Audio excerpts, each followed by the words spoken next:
Show me a sign that you can hear me. You can probably hear my air conditioning as well, but I'll explain what's going on there.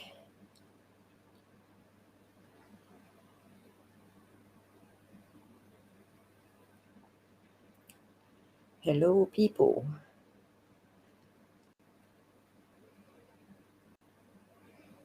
It's going to take a second for you to hear me, I guess.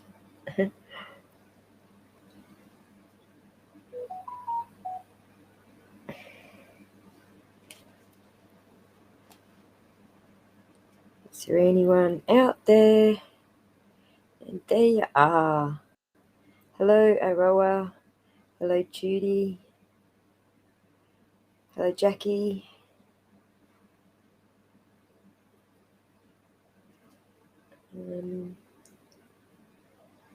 Hello, boys and girls. So you'll probably hear my air conditioning today, and that's not the half of it because we've got some clouds overhead, so it's very likely you're going to hear some rain on an Australian tin roof tonight. Tonight for you guys, it's still the morning for me. Hello, Amber, and hello, Glitter and Roses. How are you? So White Roses, while I'm thinking of it, when you go to the Buy Me a Coffee link, there's a menu up in the top right. It's called a little burger menu, which is 3 little lines that look, which is sort of like, replication of a burger. But if you're on iPhone, it might be 3 little dots.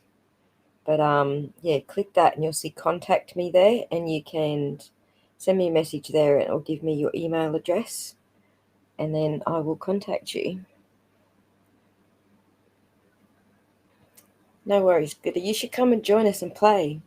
Come play. We're going to play the bias game tonight. Hello, Dana and Robin and Clucken. Thanks for joining us.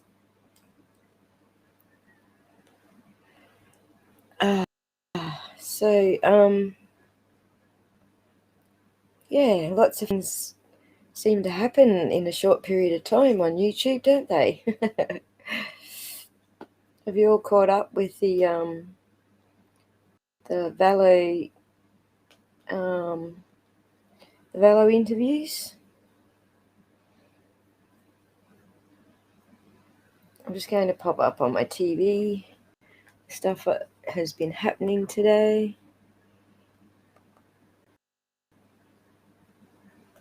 These White Roses. Just wanted to give you the explanation how to do it. So, but you do have contact me link in the little menu to get off the tip page. So, Team Con is gone. Let's start with that one. Team Con. Is anyone out there familiar who Team Con is? Hello, Mikey. Shout out to Mikey for the coffees I'm drinking today. I have 2 lattes lined up. Compliments of Mikey likes it. So, Team Con.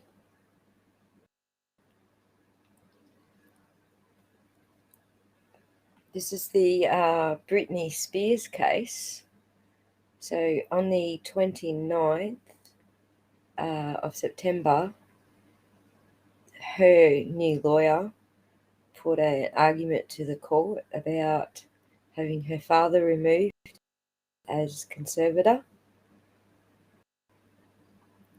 And the conservative people that have been doing this to her for 13 years all seem like a pack of con artists. And so we are affectionately calling them Team Con. So that's on the news today. So yeah, the official news is Britney's father was removed. He filed a bunch of counterclaims over the last couple of days. he's still arguing that he should stay in and trying to get more money. He's trying to get another million or something out of her bank account at the moment, and her solicitors digging deals. And the person that has taken over his position in the conservatorship is a forensic accountant. So yeah, Jamie's pooping himself right now because all the money he's taken from his daughter's accounts is about to get revealed. So yeah, that's all the fun that's happening there with that one. So Team Con has been yeeted. If you watch Emily D. Baker, that's her word. He's been yeeted. So yay for Britney. So she might well be free. Her next court date's November 12th. So she might well be free of this conservatorship at the other end.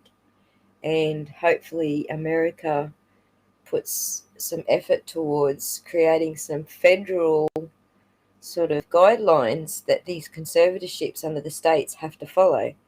That would be a really good outcome.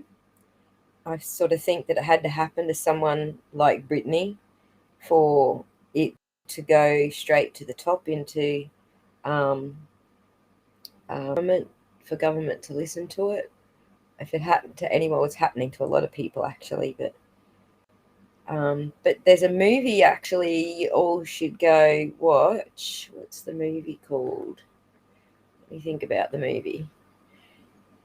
I'm terrible with names. The movie, let me just Google it. What's the movie called?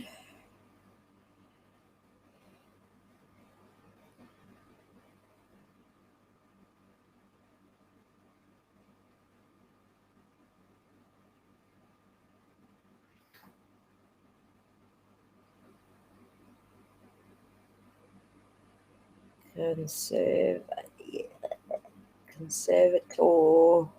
Shit, what was the movie called?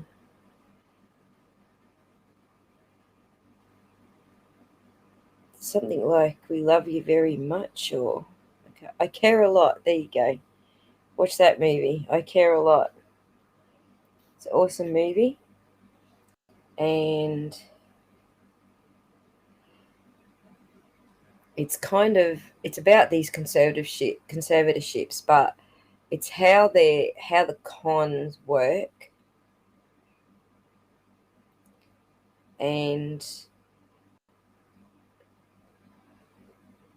the story that's twisted into the movie in I Care a Lot.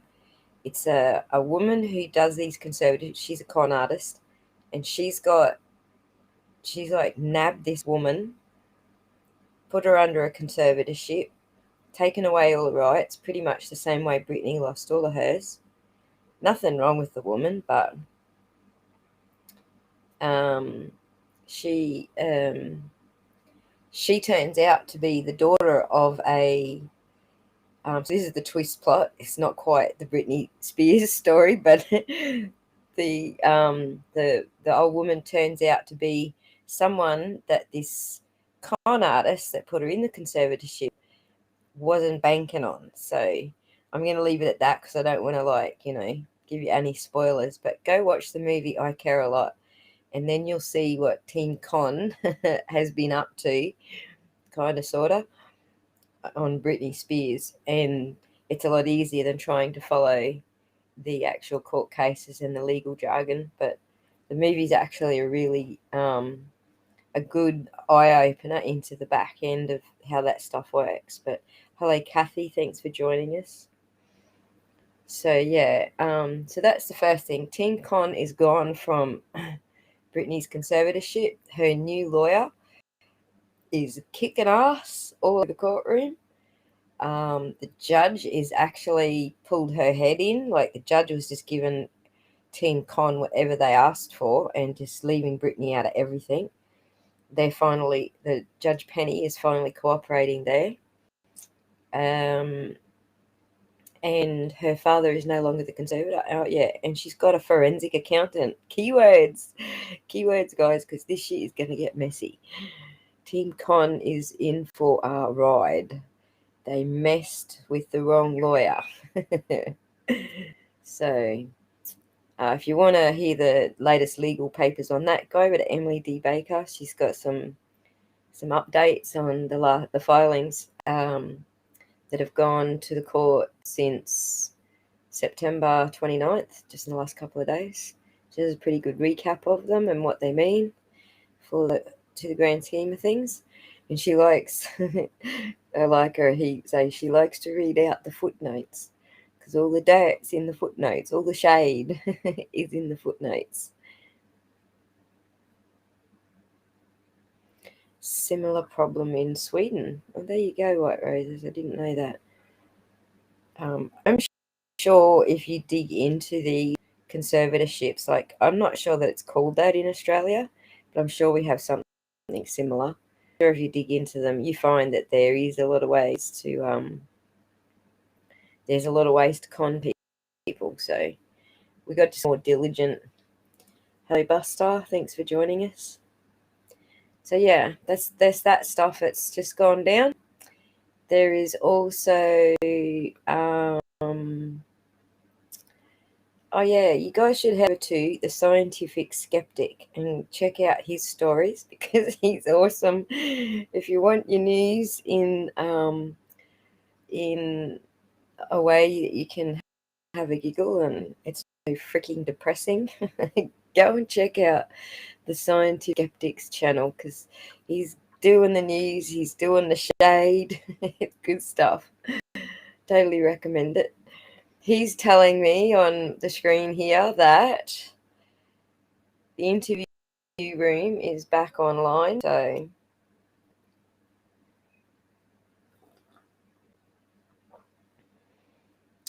yes, Marge. Hello, Marge. Thanks for joining us. And yes, that's right. There's no apologies coming from there.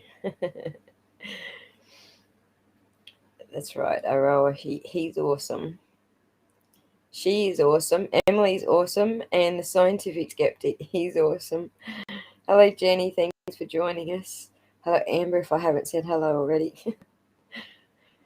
I'm going to, once we get over 20, I forget who I've said hello to. So if I repeat a few of you over and over, I apologise in advance.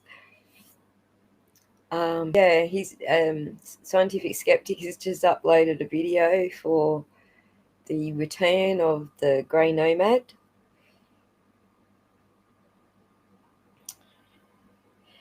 No, not at all, Kathy.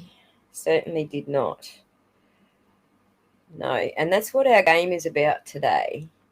Our game is learning the driving forces behind why the channel went down and how he most likely got brought back up again.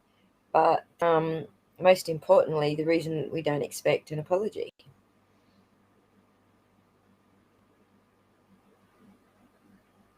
So we're going to learn a bit about that today, because a lot of what is going on there is a little bit of it in all of us, if that makes sense. We've all got these biases. It's just when we choose to, I guess, put them on display. But what generally will counteract it is our level of humility, and sometimes a little bit of humility goes a long way. But today I want to play this game so we understand bias, how it works in the true crime genre, and hopefully next time you're looking at a true crime case, you have a little bit more insight into how your own biases might drive you to feel or think a particular way about the cases. So oh, Dana, I actually would fear doing that. I don't know that I could, to be honest. Analyzing interrogations. Well, as far as rolling my eyes and being sarcastic about the conclusions that they draw, I can do that, no worries. But I certainly can't do it in any sort of professional manner. But I do get where you're coming from. because, yeah, that's basically what I have been doing, isn't it? Really just analysing the way people pull things apart. So just to wrap up the talk about TIR is that I think he has learned his lesson, because if you have a look on the channel, all the Nomadic Trek videos are removed. He knows he screwed up. He knows he shouldn't have done it. I don't know that we'll get an apology, but we certainly can see that he had to compromise to get his channel back. So, and hello, Earthkeeper, fellow Aussie.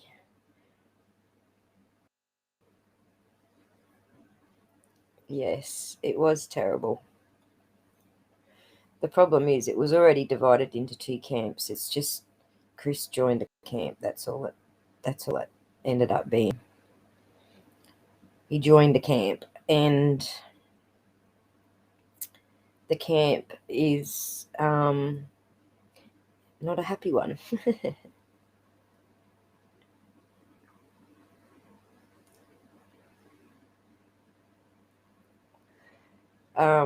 That won't be the plan, because Nomadic Trek refuses to show his face now, because he's afraid that the Grey Nomad will dox him again. So his privacy is important to him. His family, his privacy, his details, like his badge number and all that sort of stuff. That's all important to him. So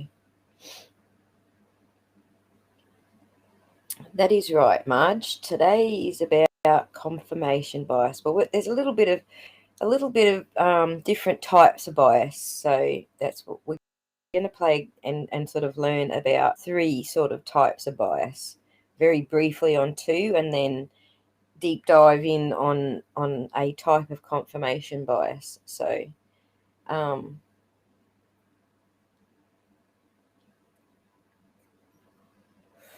well, I would agree with you, Jenny. The fact that those are gone, and the video showing doctored or photoshopped photos of Summer Wells depicting physical abuse are still there, then I'm pretty sure we hit the nail right on the head with it being Nomadic Treks videos that were the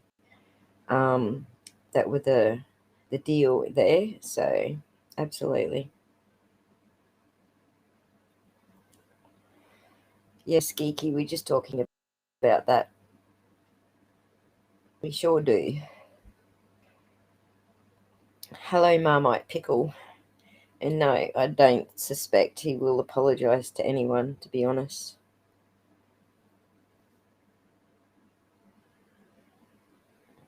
Well, he can think what he likes, Dana. Don't make it true. Hello, Kaz. Thanks for joining us.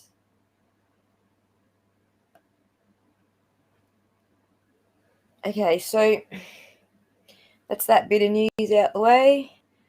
The fellow Daybell news out the way. Oh, I tell you what we still haven't got yet is a summary from the behaviour panel on Don's interview. Have we? Let me just go have a look there before I say that's the actual case. Let me go have a look. We'll scroll down to T.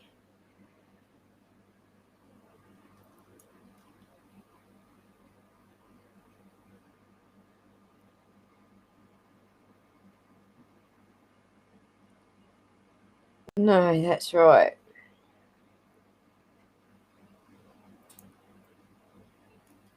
That's right. I don't know why people look up to him when it's just so many holes in the theories.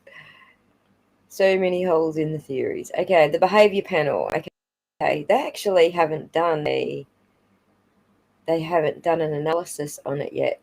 And you know what, guys? I was actually thinking they probably won't.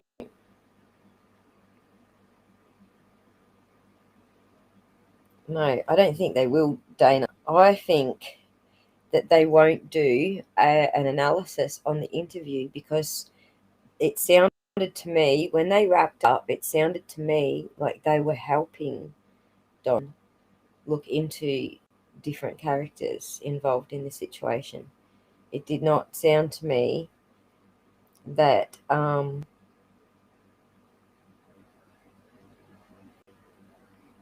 it didn't sound to me like they were going to pull it apart and do an actual analysis. It sounds to me like they're actually trying to help Don, which I think is wonderful. Because they're a nice bunch of guys. I don't specifically agree with applying, as you guys know, and I've said many times over.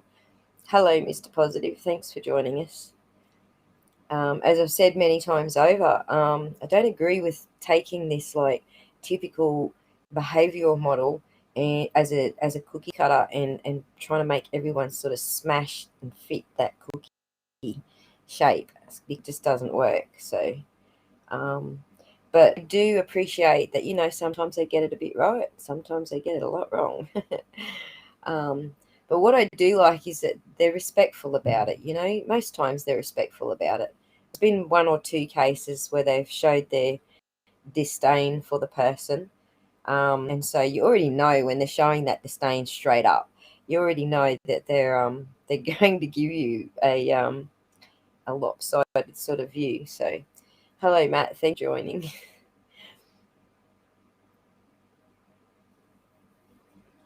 Sorry, I'm getting behind here.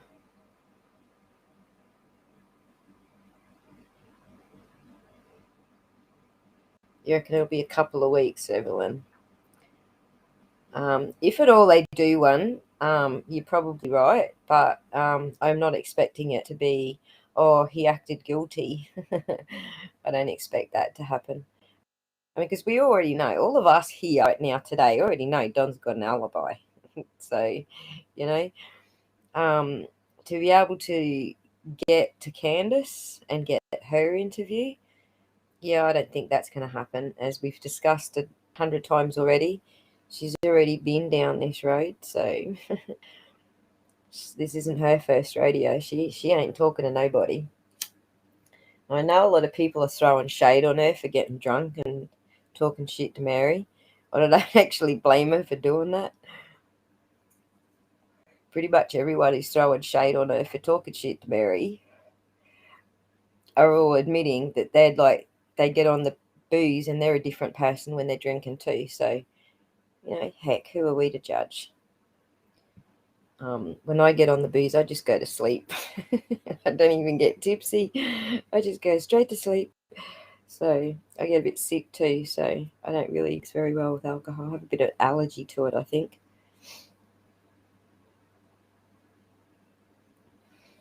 So, time to. I think we've got a good number of people here to kick off the game. What do you guys reckon?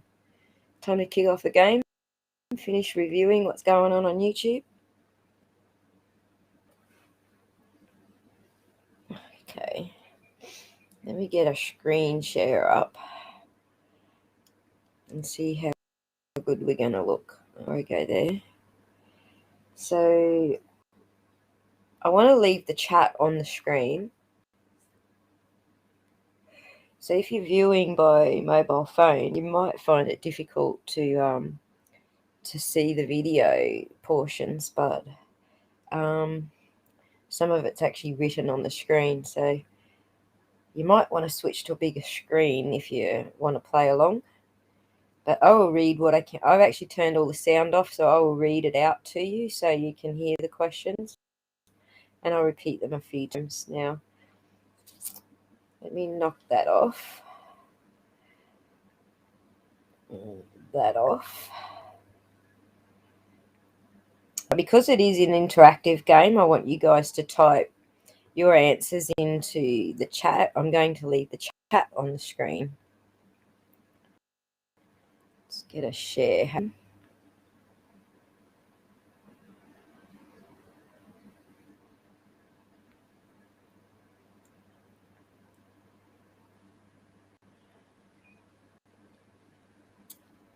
See how that looks on the screen.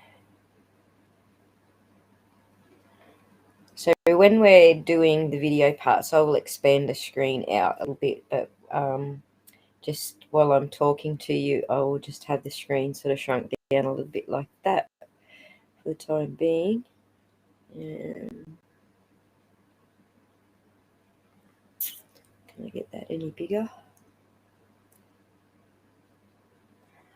Yeah, that's as big as it's going to go. How's that for you all?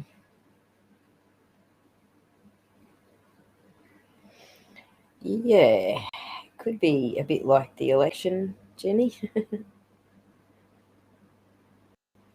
Thank you, Anetka. I can't say your name, Anetka. I hope I've got that right. Thank you for joining us. So the game that we're going to play is called the Bias Game. And essentially, we all have biases, okay? I think we're all aware that we have biases. We have a bias towards or against things. We have positive biases and we have negative biases. And the object to this game is to sort out positive from negative. And in ourselves, this isn't anything about pointing at anybody else. This is just looking at ourselves. Hello, Fluid, and hello, Karen. Thanks for joining us. Oh, I said it. Am I really? I'm terrible at names, Annette. So there you go. I actually flicked one good. Half the reason everyone's got a little nickname from me is because I actually can't pronounce things very well. So, yeah. The true crime genre is very much best approached without bias. And when you're investigating something, it's actually your bias that gives you, blinkers, because you think this is the way something is, then you start looking for things that fit the way you really, really want it to be, if that makes sense. And so what we'll do today is just explore our own personal biases and how they impact how we ourselves conduct ourselves. So this is nothing to do with judging anybody else. The intention here is for you to discover your own biases, not for anyone else to point it out to you. It's not about embarrassing anyone. It's just a little bit of self-discovery and in a fun game sort of fashion. So for part one, we're going to start with 5 logic puzzles to test your detective skills. And we'll bring the biases into it that way. So I want you to type a 1 into the chat if you think you will score well at logic puzzles, testing your detective skills, or a 2 if you think you'll score badly.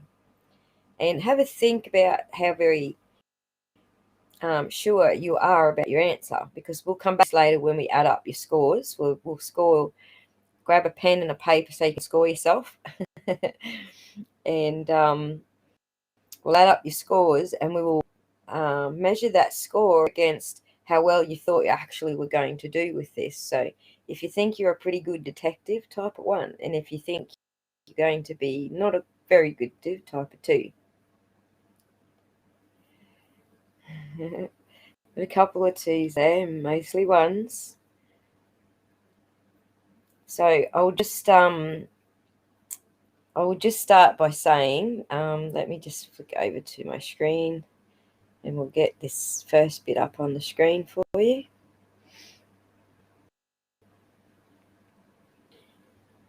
So I'll just start by saying that your decision to type a 1 or a 2 might be based on social desirability bias.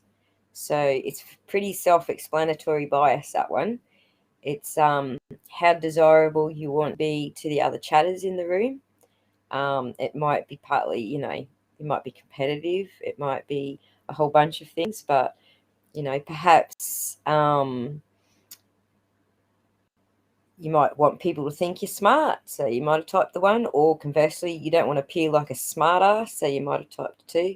So there could be a whole bunch of different reasons that you would type a 1 or a 2 in there, but it's basically a social desirability bias is often behind, answering something very publicly like this. So what I want you to do is I want you to put your social desirability bias aside, if at all you had it, only you know if you did. And excited. Do you watch it again?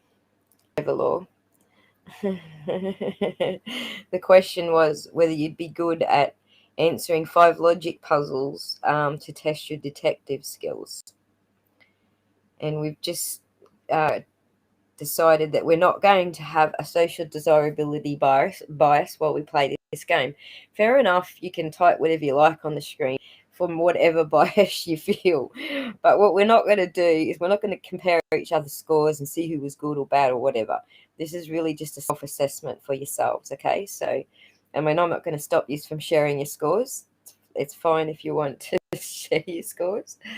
But that's what social desirability bias actually is, all right? If you really feel you want to share your scores, then think about why you want to share it, and is that based on social desirability, and is that a positive or a negative thing for you? So moving on, I want you to type a 1 in the chat if you want the answers to the logic puzzles after you have a stab at answering them. Or if you don't really care to get the answers, it doesn't matter when, some other later unspecified date.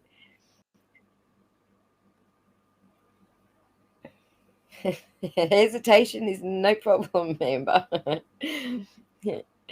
We're not judging you, and that's the whole point of pointing out social desirability bias. We're not going to judge you. This isn't about judging each other. This is about keeping it to ourselves and exploring this within ourselves. So we got answers. Do we want the answers? We've got nobody saying they don't.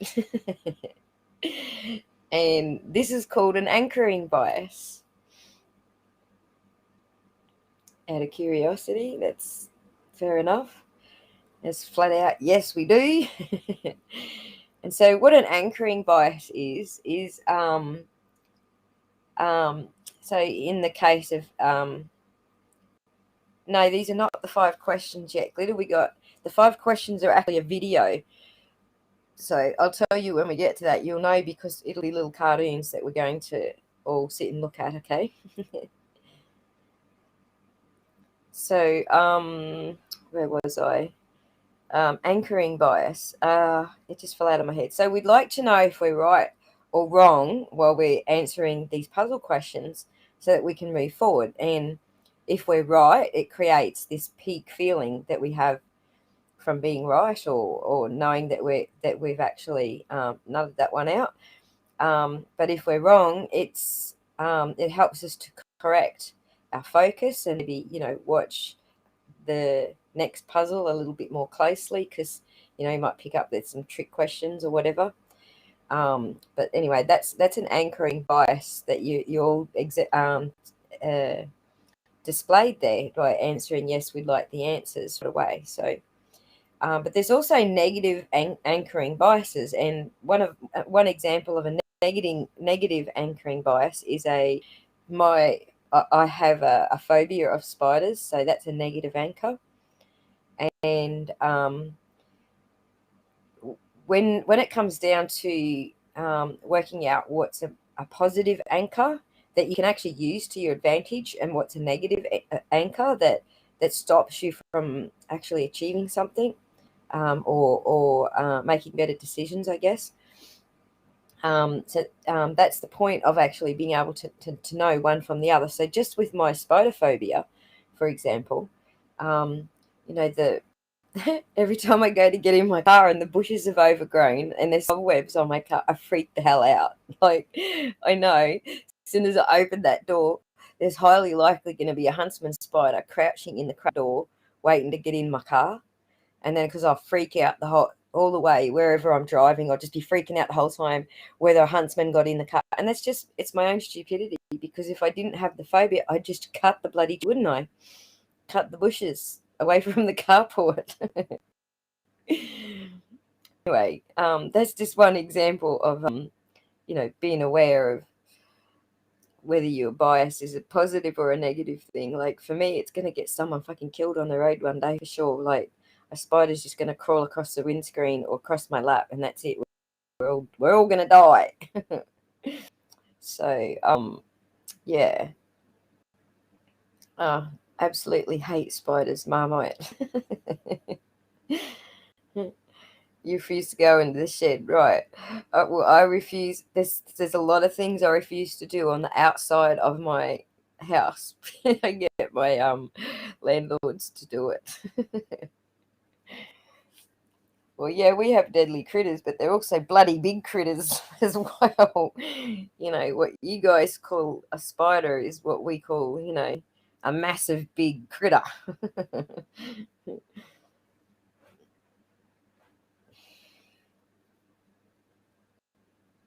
Hello, Kira. Thanks for joining us. Lesson critical thinking are universally true. Critical thinking is not a strong component in American public school curriculums. No, it is not, Kira. Absolutely not. If we give you a tip, will you hire a landscaper trim edges? That's funny, Jenny. I actually do have the guys come and do it for me. Like they know what stuff I won't do. They will trim up the trees and stuff. The thing is, I've got to wait for them to do it. It's when they get to doing it. See, if it's me, it's already like encroaching on my car area where I freak out the most. You got bitten by a huntsman on the free from Rottnest and legit thought you were going to die, so I went into a pharmacy and pulled my shorts down to show the pharmacist my bite. He was laughing hard. Well, they don't often bite. That's the thing, Jen. They have such tiny fangs.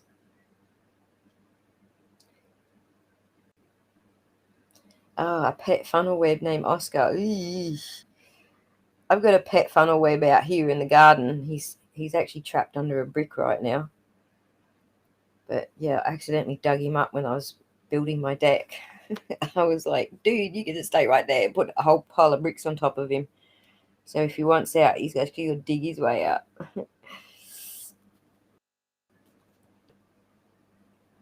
Okay, so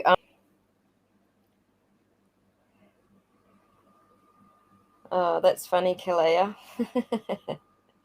I was driving the car and my son was driving and I was in the passenger seat, and there was a dirty big huntsman crawling across the seat, the headrest onto his shoulder and then out over the shoulder towards me, and I whacked it really hard. And it was so funny because he's like in his 30s and I haven't whacked him since he was a little kid. So I whacked him. He sort of like looked at me like, what the fuck did you do that for?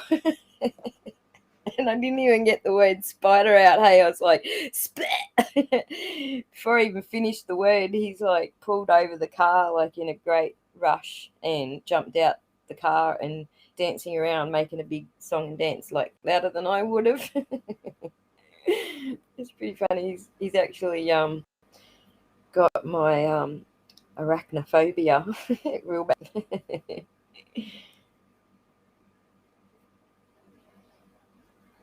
First time in Australia and you got bit by a huntsman, which very rarely anybody ever gets bit by, Jen. So there you go. All right, back to the game. So anyway, anchoring bias. So let's good laugh. Thanks for keeping me laughing, guys. And at any stage you just want to have a joke or whatever, please do, because that's what today is about. Today is about having a laugh and enjoying what we're learning. Okay, there's nothing serious about what we're learning here today. So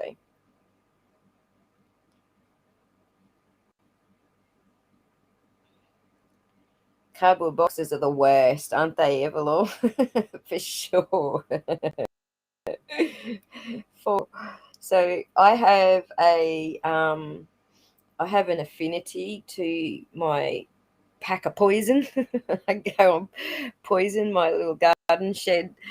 Otherwise, I would never go in there. Like, it's where I put all my tools now, but I would never go in there if I didn't like regularly poison my garden shed.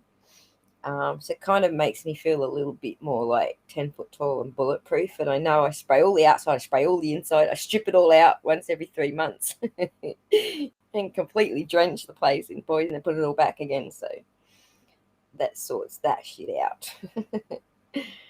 Plus, I spent days, like probably nearly 2 weeks, cutting out all these little pieces of plastic to plug up all the holes in my garden shed, so that they actually got a mission to get in there if they actually want in there. But that was a bit of fun.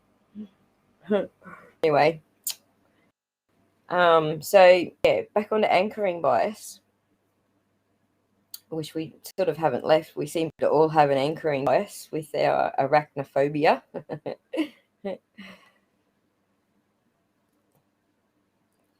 It was on your bottom. Oh, that's so funny.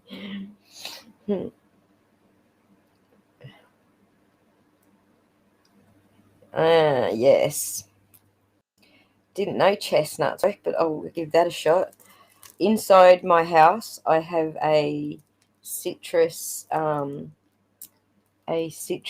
diffuser because they don't actually like the smell of citrus. So that sort of I don't often get them inside. So like because I'm renovating at the moment, I got a few holes and shit that yeah they're getting in through, but it's not very often. So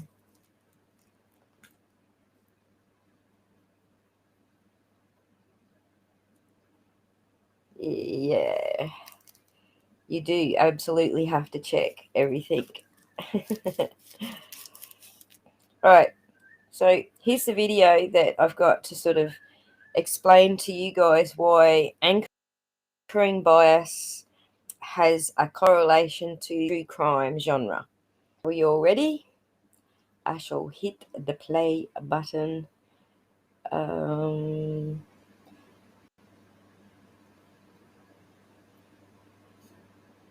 Now.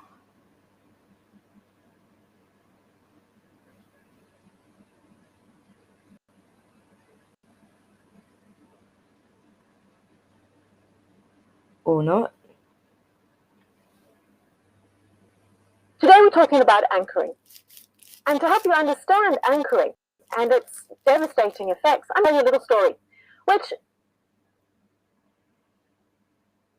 Sorry, guys. I forgot to mute. If I haven't muted, you're going to get echo. So let me just mute and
So there you go. When you have that information that you really, really want to be, it doesn't necessarily make it true.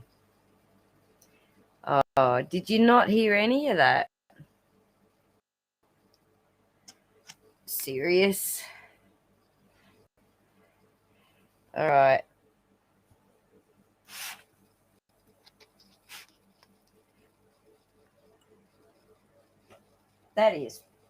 That's poo. All right, let me just work out why I'm not getting sound through.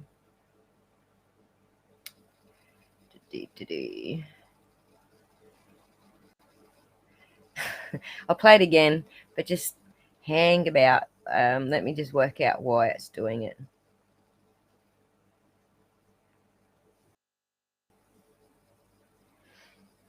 Ugh. Why is it doing this?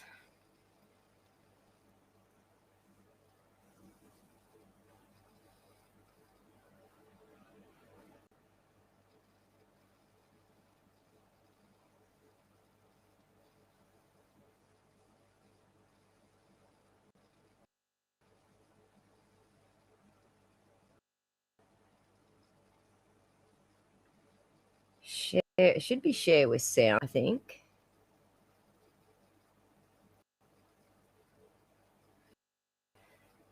Okie doke. Test it.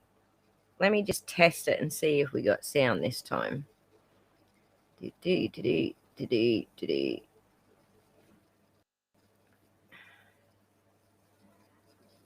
Echo cancellation. Turn that off.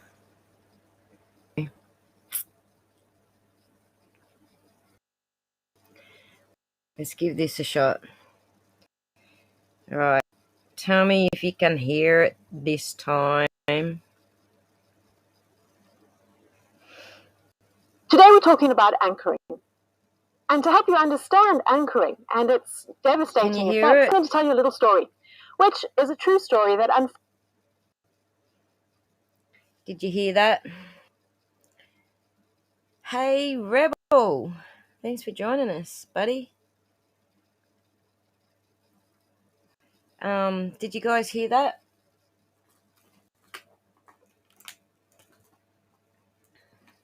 Can hear it now, and it's not echoing and doing stupid shit.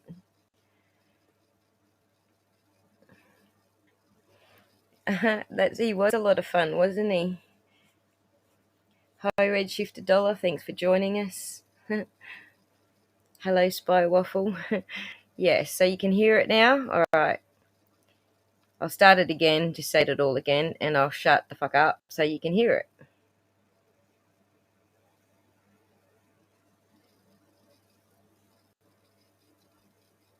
Today we're talking about anchoring. And to help understand anchoring and its devastating effects, I'm going to tell you a little story, which is a true story that unfortunately didn't happen so very long ago. It's the story of the FBI and Brandon Mayfield. Brandon Mayfield was a lawyer in Austin, and in his spare time he helped people who couldn't afford the services of a solicitor. And one of the clients that he did pro bono work for was a known terrorist, and he defended him in a custody case. Brandon Mayfield also converted to Islam to marry his Egyptian wife, Mona. There's nothing wrong with that. But when his fingerprint was found on a detonator bag at the site of a terrorist bombing in Spain, he became the #1 suspect. The FBI followed him, tapped his phones, followed his wife, searched his house, and eventually arrested him. Now, Brandon Mayfield hadn't left the country in over 10 years. His passport was out of date, but his computer contained searches for flights to Spain and flying lessons.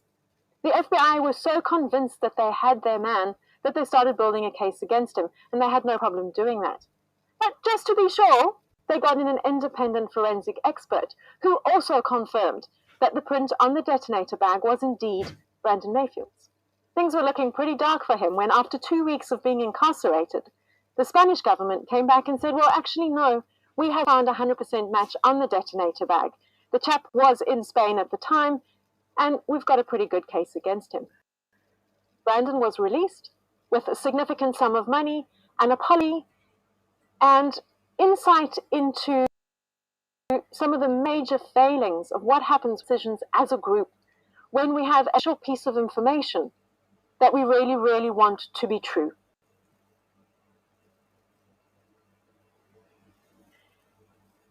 Okay.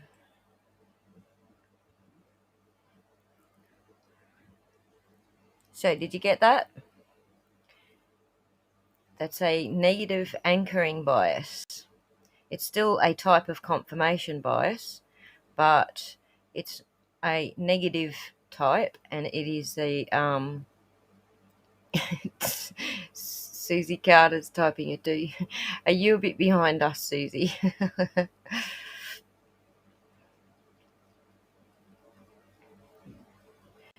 So, Marlena, we're focusing on playing a game right now. If you could just keep the advertising for the end, please, if that's cool with you. So that's the negative anchor bias. And so the example that was given there is something we just watched unfold in real time on Nomadic Trek, right? That was exactly what we were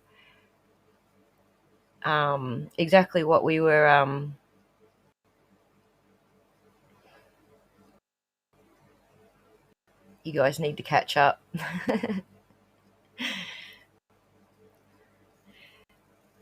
That's exactly what we watched happen, all right? Something that they really, really, really wanted to be true. And so they started looking for information and twisting it to suit that information to make it match what they wanted to be really true. So, yeah, so we all watched that happen in real time.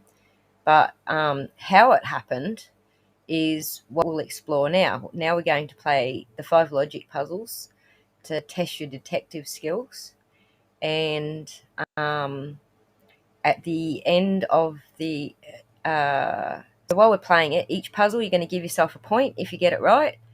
You don't need to write on the screen that you got that point or that you got it right. You just need to write it down for yourself, and at the end you'll add it up and we'll work out what your percentage is. And we will have a look at you will have a look at whether the confidence you had when you started, how well you would do, actually matches the score that you got. And that's another type of bias again, another type of confirmation bias again, which we will get into further. So if you're ready to start playing the games now, we shall. Oh yeah, the good news is we are going to provide you with the correct answers after you answer each one. So yeah, get your pen and paper ready. And if you answered a logic puzzle correctly, you give yourself 1 point. If you did not answer it correctly, give yourself 0 points. So let's kick it off then.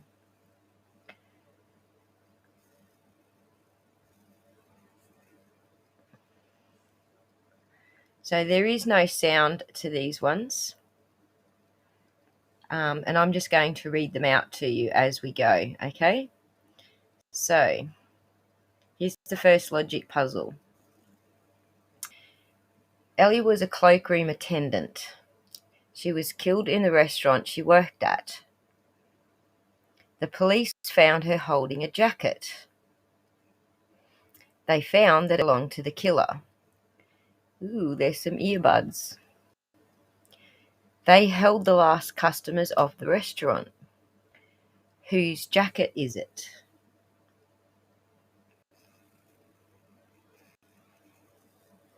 So, type of 1 if it's the woman on the left, type of 2 if it's the man in the middle, or a 3 if it's the guy if you think it's the guy on the right.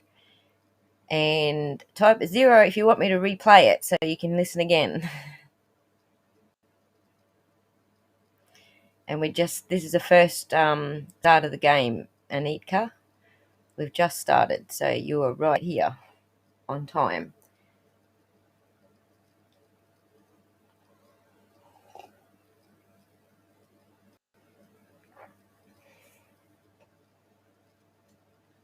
While I'm waiting for your end to catch up, I will replay the game I will replay the video. Radio. Okie dokie, we shall replay the video. Ellie was a cloakroom attendant. She was killed in the restaurant she worked at. The police found her holding a jacket. They found it belonged to the killer. And there's some earphones there with the jacket. It doesn't say that on the screen, but we're seeing here, there's the jacket and there's the earphones. That's the evidence that we have, okay? They held the last customers of the restaurant. Whose jacket is it? So type a 1 if it's the woman on the left, a 2 if it's the guy in the middle, or a 3 if it's the guy on the right. Marmite says it's 3. Kaz and Jen both say it's 3. Redshifted Dollar say it's 3.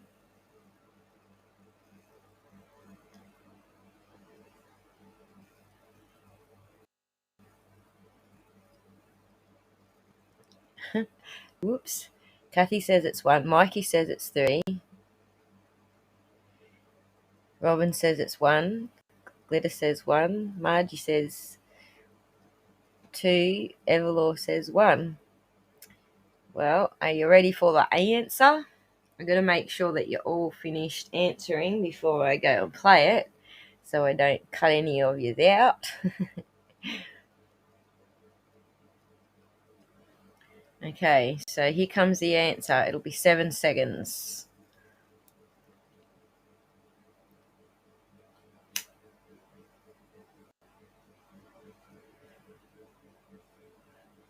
It's not number 1 because it's a man's jacket. It's not number 2 because he's already got earphones. It's number 3.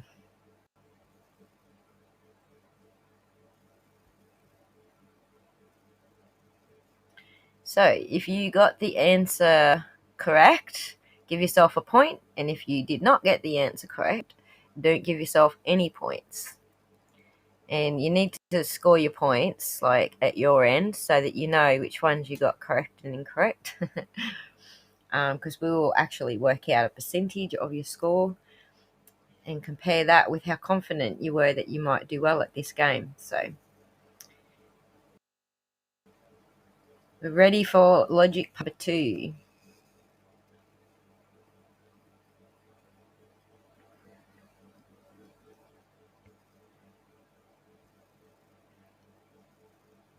I presume you are ready. Question, how do we know it was a man's jacket? Well, that's why I put it on the screen twice for you to look at it. You have to be observational.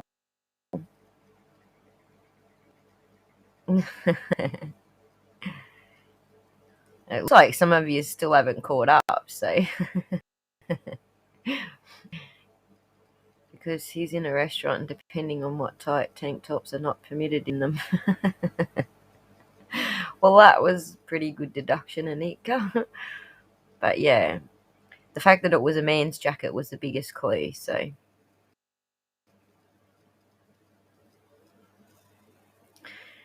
Well, you have to look closer now. This is the point that I was saying about having anchoring biases. If I give you the answer and you sort of look at how you process what you're looking at in that skit, now you can correct what you think you might have done wrong. So maybe thinking too deeply about it, that might have been your anchoring bias, or perhaps your confirmation bias, or perhaps not taking enough into account that what you're actually shown in the evidence. So, but it gives you this opportunity now to look at the next one and know a little bit what the first one was going to be like. Now you sort of get a feel for what the second question is going to be like. Okay. It was definitely a man's jacket. Do you want to all see the jacket again? You'll have to fast forward, Angie, because you're going to be getting all the questions. You're going to be playing real time with us. Okay, just take, without me replaying it, just take it on board the next questions. You now know that you've got to start taking notice of not just the storyline, but the things that you're showing on the screen, okay? Because there are hints in the screen, in the cartoon that you're looking at. There are hints. So...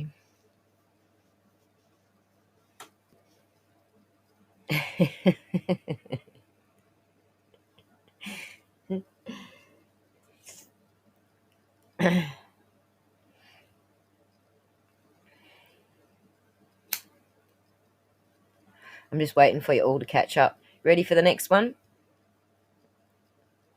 Say yes if you're ready for the next one, or if you want to just talk about the last one for a bit longer.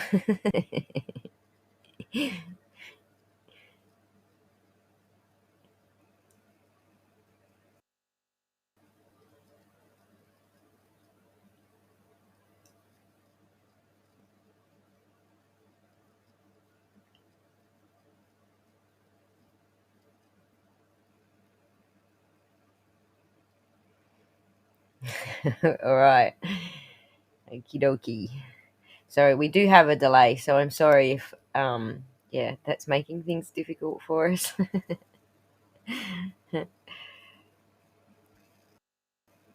Karen never had any friends. Everyone at school called her a weirdo and kept away from her. At the prom, Karen felt bad and went to the bathroom. An hour later, she was found dead. Someone hit her on the head from behind. The police interviewed the suspects. Harry said, "Who is this Karen? I don't know. I was dancing with a girlfriend." Anna said, "We have been friends since childhood, but I didn't see her." Said, "I spent the entire party by the bar."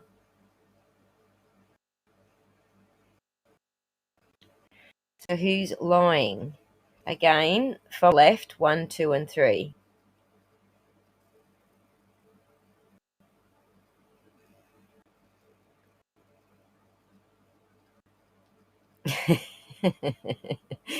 I love weird too, Robin. So I'm going to play it one more time for those who need to hear it one more time.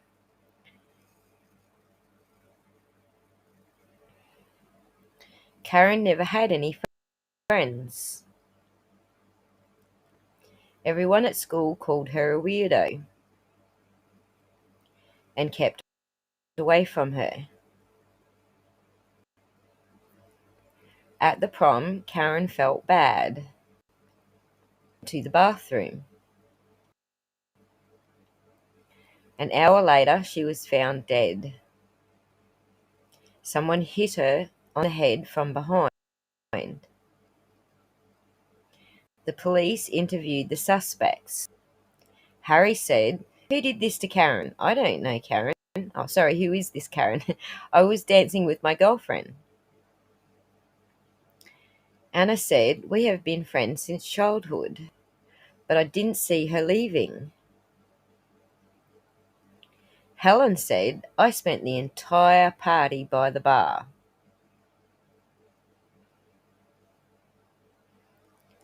Who is lying?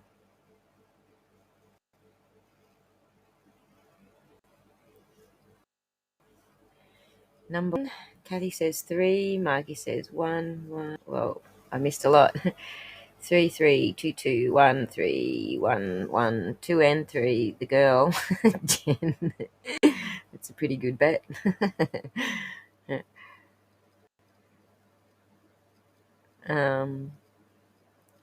Bar at the prom, you reckon, Robin? Redshift dollar says Anna.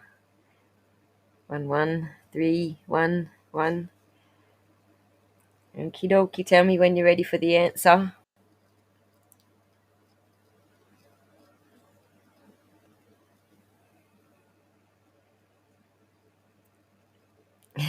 That's all right, Spy Waffle. I was terrible at it too.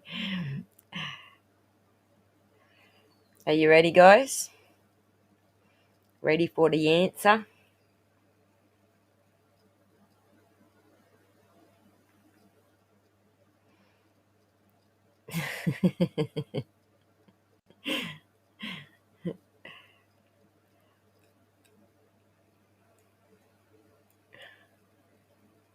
I thought 2 looked like the Karen.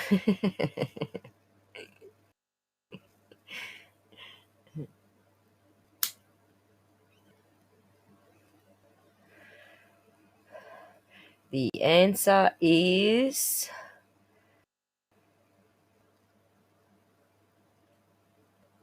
number 1, Anna. Because Karen said she had no friends.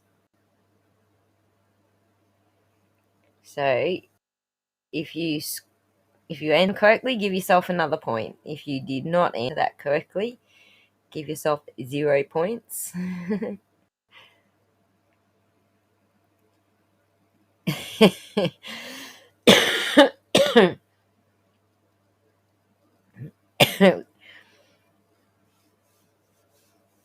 Yeah. It's all so tricky, isn't it, guys?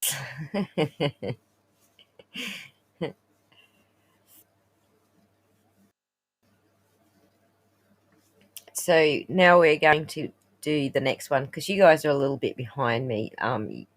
It's going to be difficult for you to pull me up because I have to switch the screen and not see your chat replies.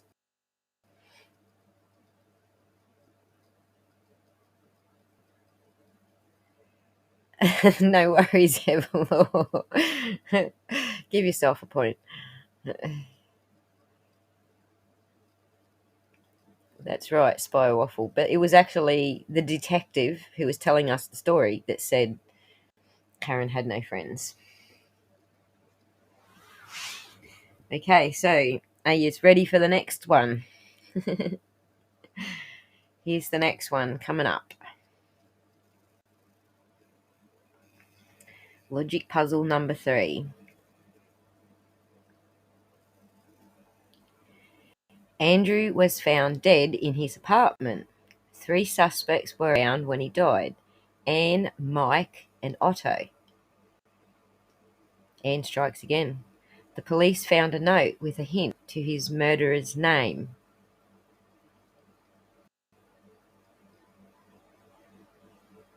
The note contained the following numbers: 1221. The police immediately knew who the murderer was. Who killed Andrew? Was it Anne, Mike, or Otto?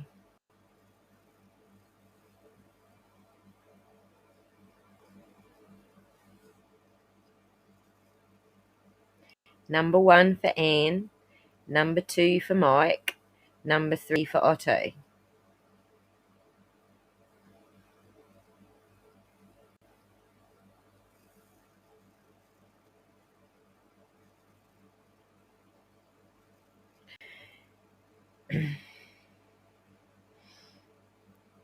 Number 3 for Otto.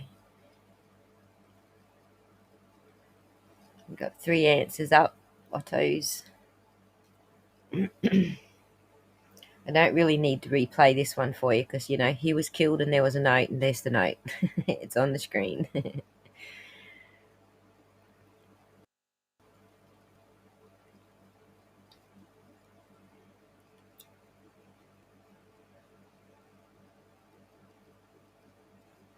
White roses.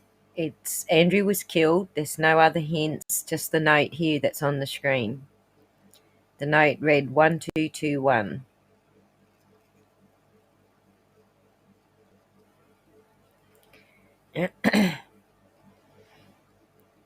And so this one's a little bit clever because this is a coded note. It's the person's name is coded there.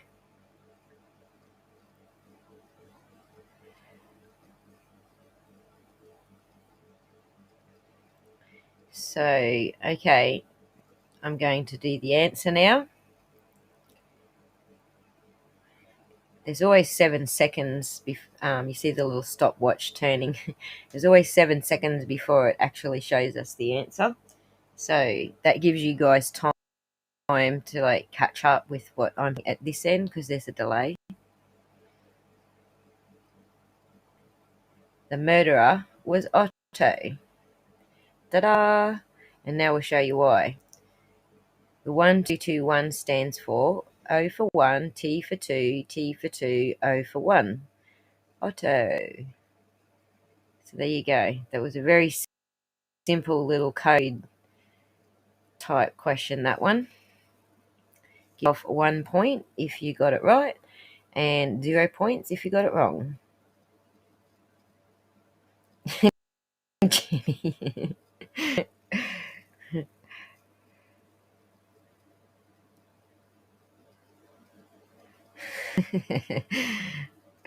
Good on you, Jim. You had to get it right with like that kind of answer.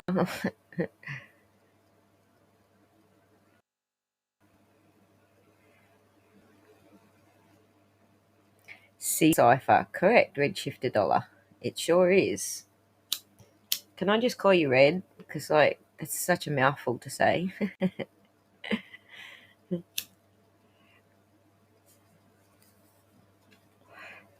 1 out of 3 so far, Robin. It's okay because I did just as badly at these. Seriously, I did. I did badly at the whole lot. Like we're only, a few minutes into this game. I've actually got, about 40 minutes a game here, and I did badly at every part of the game.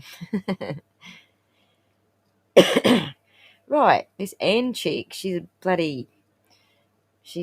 a rat bag, hey.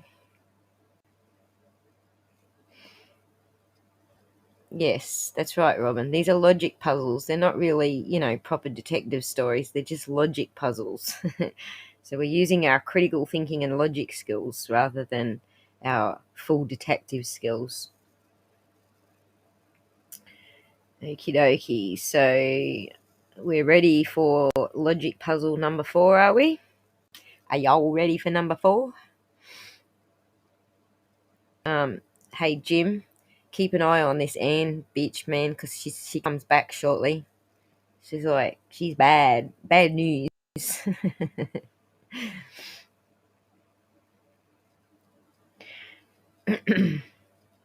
All right, here we go. The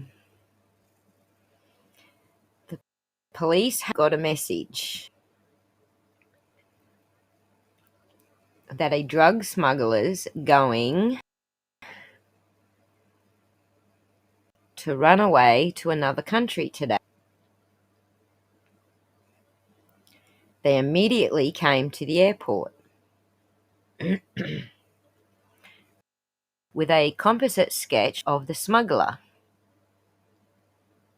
The detective identified 3 suspects and checked their luggage. Bill's luggage, Stan's luggage, and Charlie's luggage. So again, 1, 2, and 3 in order is how you're going to answer it.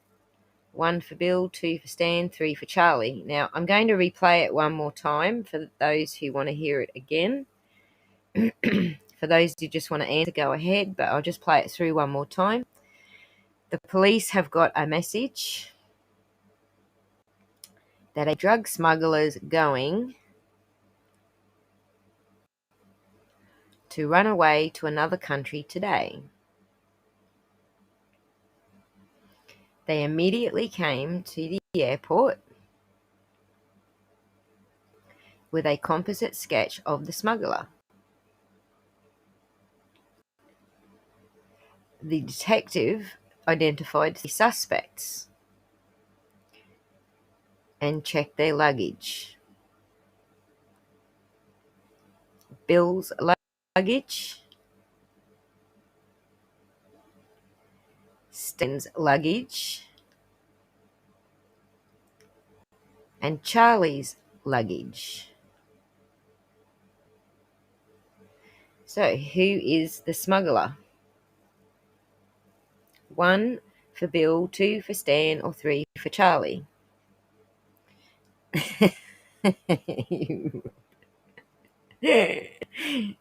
Oh, that's so funny. She's not in Bali anymore, by the way. 3 for Charlie, says Jen. 2 for Stan, says Reg. Says Everlaw says 3. Amber says 2. Jenny says 3. Marge says 1. Kathy says 1. Yvonne says 3. Kaz says 3. Says 3. 2, sorry. White Roses says 2. Marmite says 2. Anetka says 3. Did we get you all? Could have a few on a little bit of a delay here, so we'll just give that 1 second.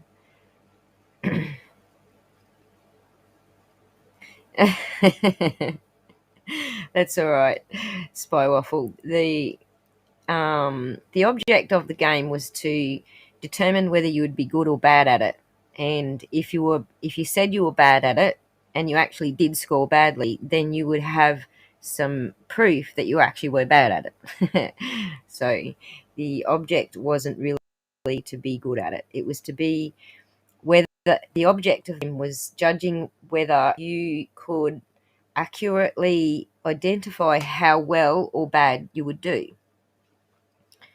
And this is to do with, I might as well introduce it now since I'm yakking about it, but the topic is Dunning-Kruger effect. And so the Dunning-Kruger effect is how you would rate yourself. Would you and if you rated yourself, you'd be pretty good, but your score comes out not quite as good as you rated yourself, or vice versa, then this is for you yourself to sort of understand whether you are overrating yourself or underrating yourself. Some people overrate themselves, some people underrate themselves, and some people are actually pretty fair and spot on. So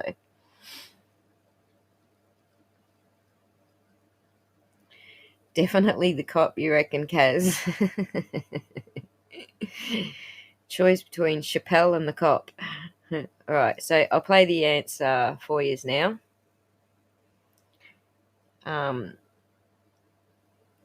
And I can say that some of you actually did get it right.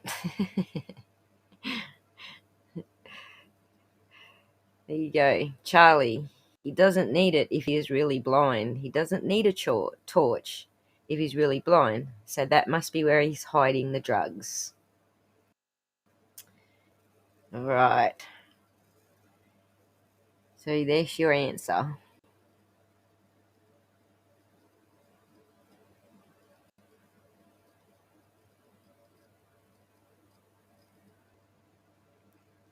And Jim, you guys are funny. So, did you get your answers? Give yourself a 1 if you got the answer right. Give yourself a 0 if you got the answer wrong. I got that one wrong because the guy in the middle, he had no clothes in his luggage. And I straight away went, what's he doing getting on a plane with no clothes? Like, what? But yeah, I didn't even pick up that he was blind. So that's my perception skills for you. Blah.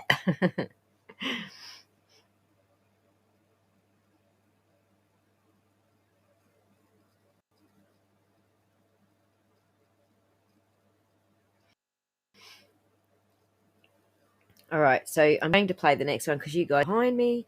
I'm going to assume by the time I hit the play button, you'll have finished. My blind clients use flashlights. We'll check for drugs. Good thinking, Robin.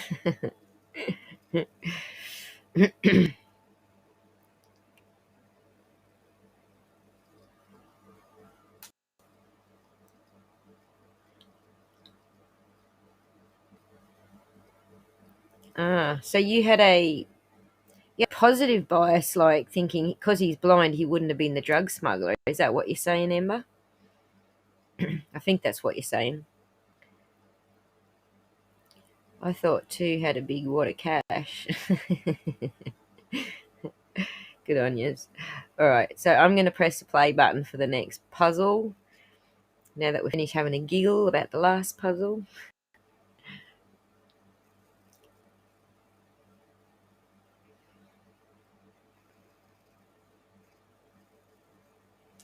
Someone kidnapped a famous chemist to steal the secret formula.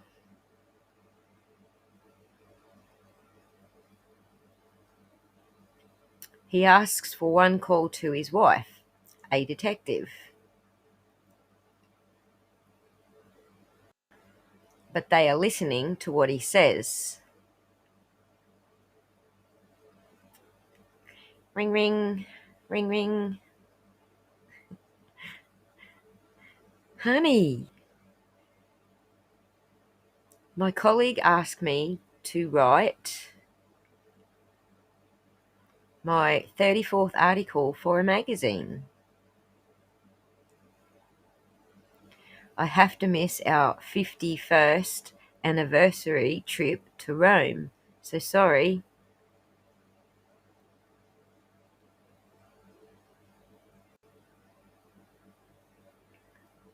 He must be in trouble, but he can't speak.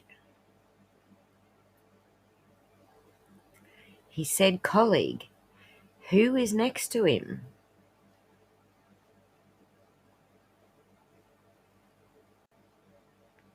James, the biochemist. Anna strikes again, the astrochemist. Selena, the nanotechnologist. Or Colin, the biologist.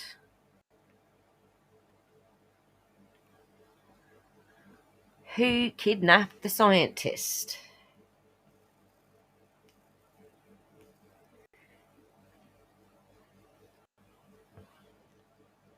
Okay, so you guys are a bit behind, so go ahead and answer, and I will replay from the top for those who didn't catch it all. Someone kidnapped a famous chemist to steal the secret formula.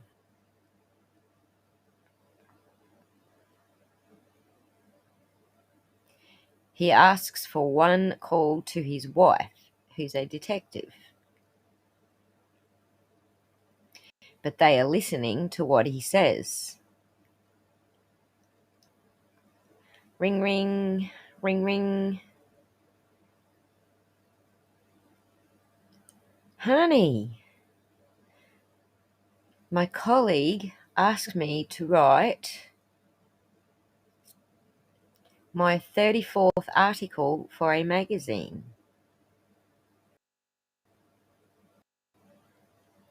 I have 51st anniversary to Rome. So sorry. It says 51st, which I think is a typo. He must be in trouble, but he can't speak. He said, colleague, who is next to him?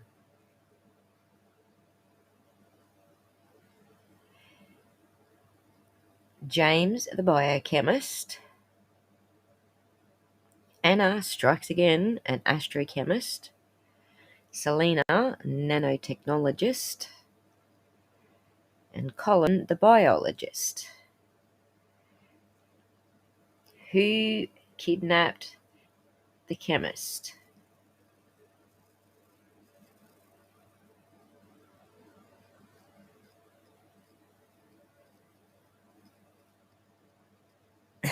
You're giving up already on that one, Robin.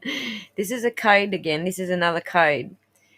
There's a secret code in this one as well. So, again, another code. And I couldn't make it like too easy for you all because some of you have already played this game. So, I had to make it a bit harder. Some of you already played it. Some of you already knew that the score was going to be out of 5.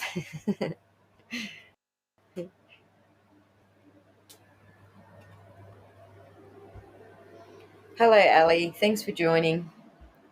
If you rewind and watch at double speed to catch up, then that will be fine. But don't type any answers in because we won't know what you're actually answering.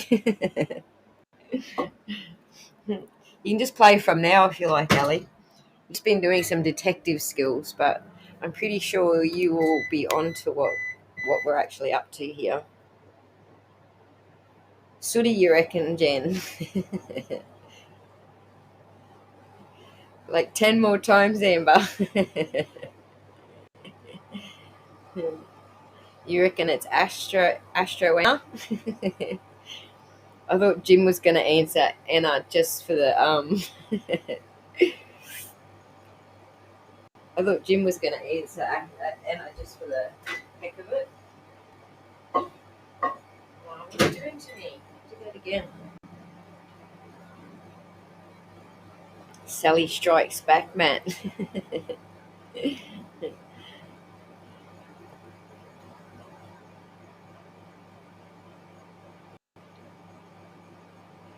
Radio. So, that's what I was trying to put on the screen there.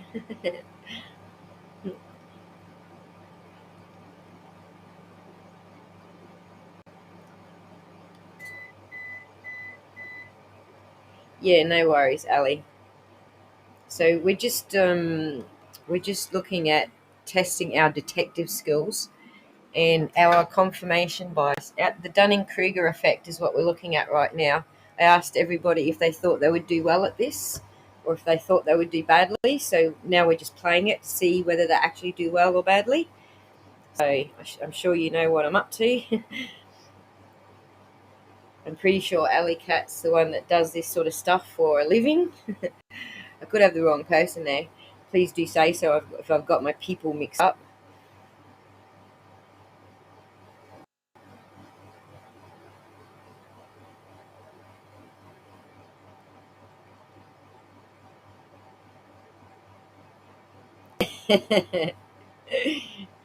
Process of elimination. Alright, I'll play it one more time, okay? One more time so you get all the clues again. Because this one was a harder one. And I'm just going to give you a hint.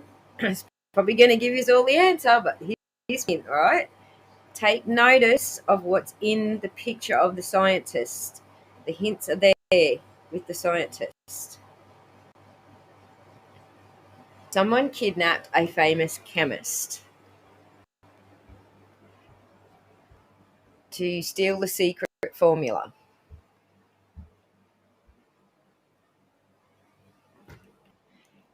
He asks for one call to his wife, who's a detective. But they are listening to what he says. Ring, ring, ring, ring. Honey. Hi, honey, I'm not home. My colleague asked me to write my 34th article for a magazine. I have to miss our 51st anniversary trip to Rome. So sorry.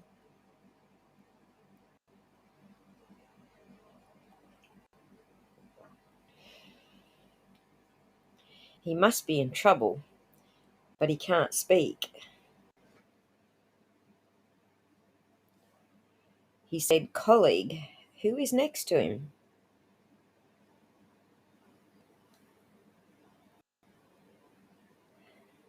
One, James the biochemist. Two, Anna the astrochemist. Three, Selena the nanotechnologist. Four, Colin the biologist.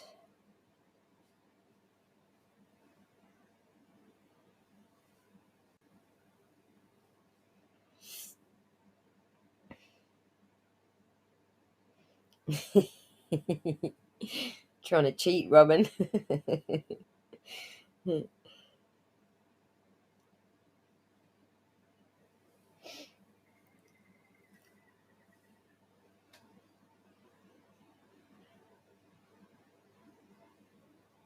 1, James the biochemist. 2, Anna the astrochemist. 3, Selena the nanotechnologist. And 4, Colin the biologist.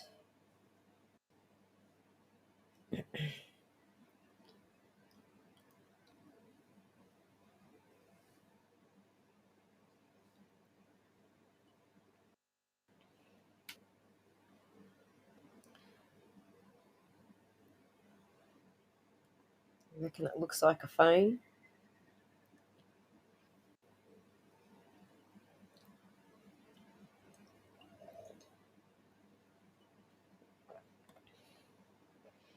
All right. I think Robin worked this one out, maybe. Here comes the answer. I've just told you the answer.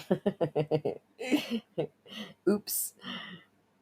I haven't told you how that's the answer, but I think. And antimony, selenium antimony.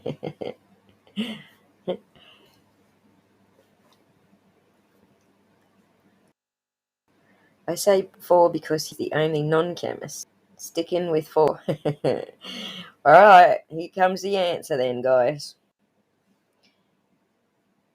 In 7 seconds, you shall have ye answer. And I'm going to tell you before we get there that the chart in the background was actually the clue.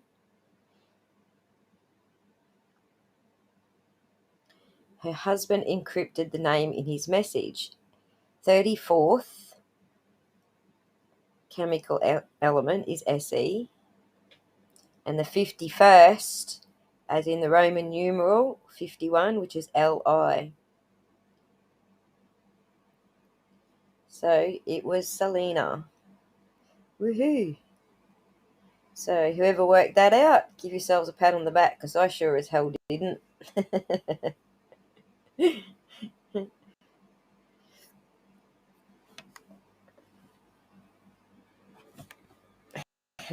Damn it. It was a tricky one.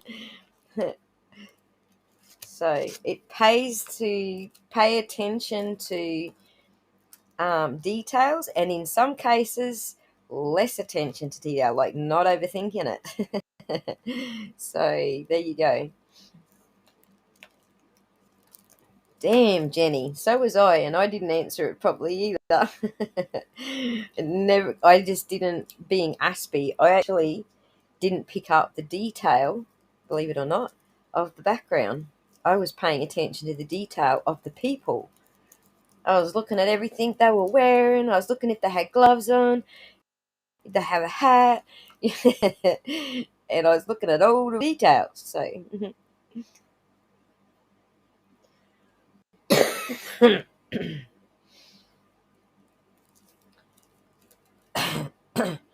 yes, but you were very close, Red. I did the same thing, but you were very, very close. So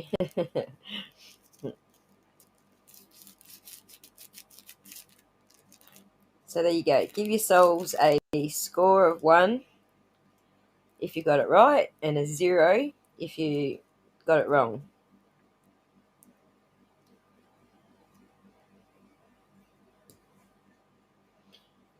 And there is exactly, whoops, no, come back. This one.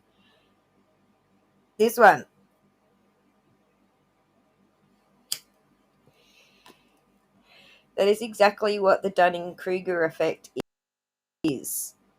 You either rated yourself that you were going to be good at this game, or you underrated yourself by saying that you were going to suck at this game, and then your scores showed the opposite, or you were fair and you were honest and you said you'd suck and you did, or you said you wouldn't suck and you'd suck. So so your score works on a percentage, because there was only 5 questions. It's 1 question right is 20%, 2 questions right is 40, 3 questions right is 60, 4 questions right is 80, and 5 questions right is 100%. So that's how that goes.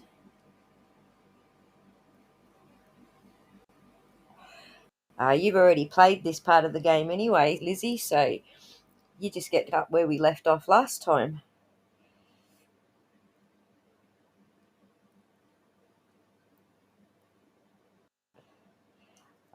You need me to make the screen bigger so you can see some more of the detail.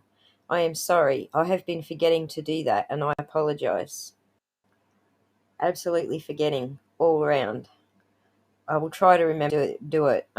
Because those were all like written. Um, yeah, I'm sorry. That's why I didn't expand the screen, but I should have. I apologise. Made it hard for everybody.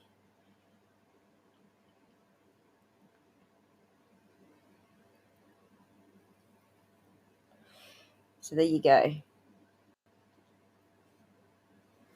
Now, think about right back at the start when I asked you whether you thought you would be good at it or not, and look at your score and decide whether you overrated, underrated, or were fair about the way that you thought you would be able to do the puzzles.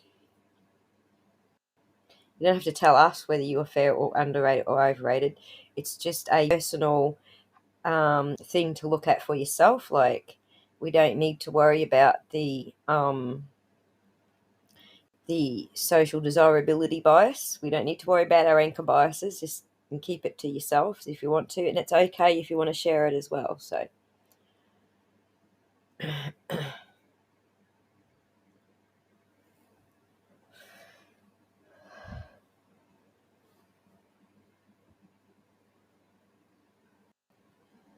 Okay, so I need to go back. I need to have a look through my notes because I forget what I'm up to. So we did all of those. Where am I up to? Yeah, so how you rated yourself is called the Dunning-Kruger effect. Now, quite often, people who are educated in any of the fields there that those puzzles were about, like science or whatever, might have thought they'd do really, really well at it and did do really well at it, or vice versa. But we will come back to the Dunning-Kruger effect shortly. Before we move on, we're just going to play a little bit more. Still logic puzzles, but this time we're testing your perception skills. So in part 2, I want you to... What do I want you to do? I forget what I want you to do. What is part 2? I'll find my notes. Here we go. So this time I want you to type a 1 into chat if you can tell if a child is lying, or a 2 if you can't. Now, these are going to be real children, real videos this time. And you'll be able to, I'll replay them several times and give you an opportunity to look. And I'll try to remember to expand the screen. And I want you to type a 1 in the chat if you think you can tell if a child is lying, or a 2 if you think that you would be bad at telling if a child was lying.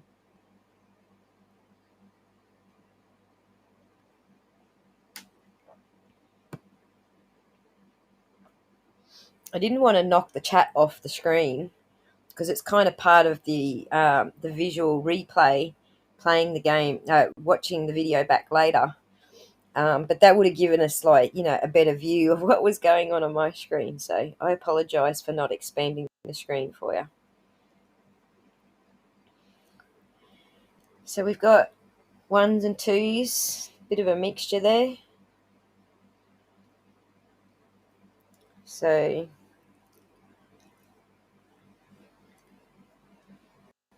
yeah, if you missed the first the logic puzzles, the first 5 logic puzzles, catch it on the replay and just try to answer them as you're watching it, because I don't show the answers straight away, so you should be able to still play along and still do the same self-assessment that we're all doing while we're actually in the interactive part of it. So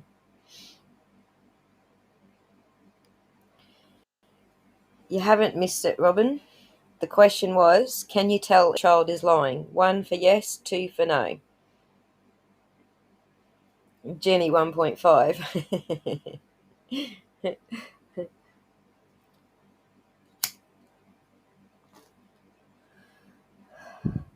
All right, so we're going to there's an experiment that they did with kids, and there's a reason that they did this experiment.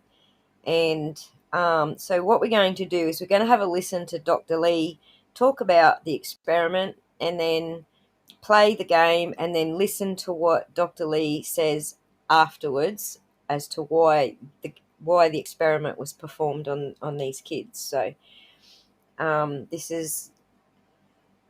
is part 2.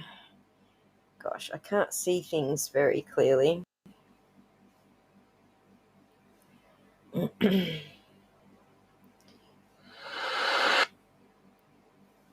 we go. So we have been playing guessing games with children all over the world. So here's an example. So in this game, we're going to guess the numbers on the cards. And we tell them if they win the game, they are going to get a big prize. But in the middle of the game, we make an excuse and leave the room.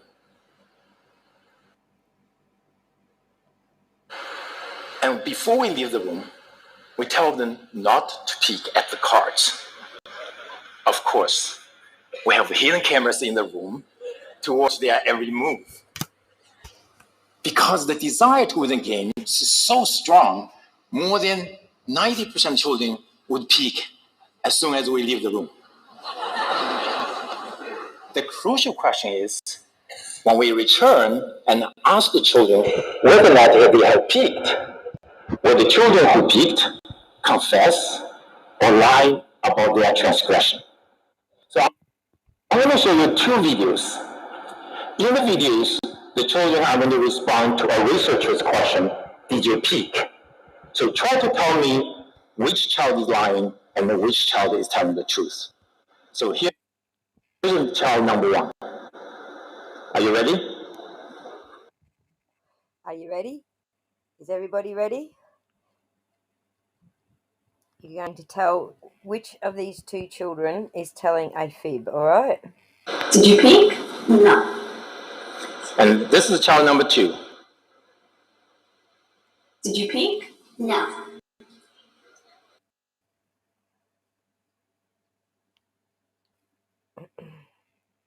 I'm going to replay it. Oh, crap. I am going to replay it. I thought I actually...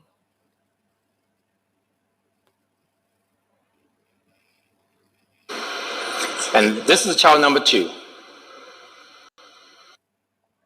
Sorry, guys. I thought I actually split this up so that we got to the right spot. So try to tell me which child is lying and which child is telling the truth. So here's child number 1. Are you ready? Did you peek? No. And this is child number 2. Did you peek? No.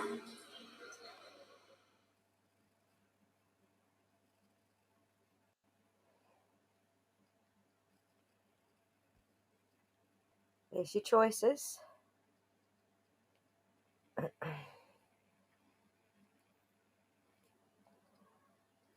Number 2 lied. Number 2. Some of you say number 1. Some of you say number 2.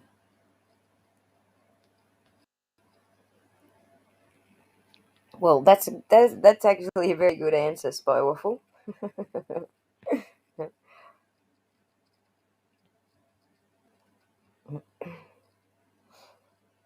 It's not the right answer, but it is a good way to look at it.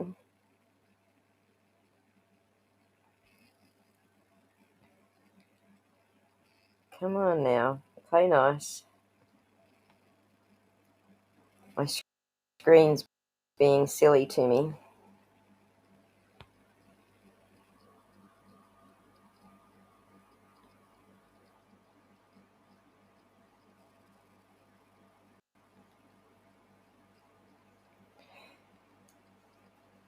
Do you want me to replay it? I think you've all mostly answered. Most of you have answered.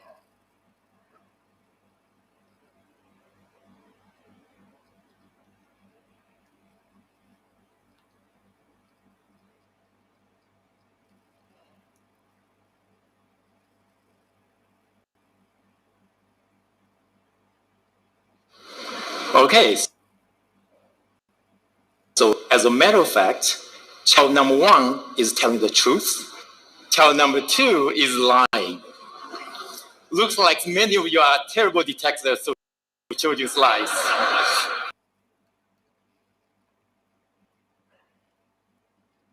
So, again, I want you to give yourselves 1 point if you got it right, 0 if you got it wrong.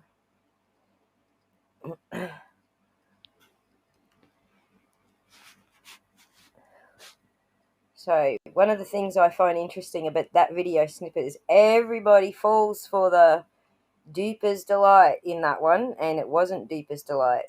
She was proud of herself that she didn't peek. So there was no duping delight.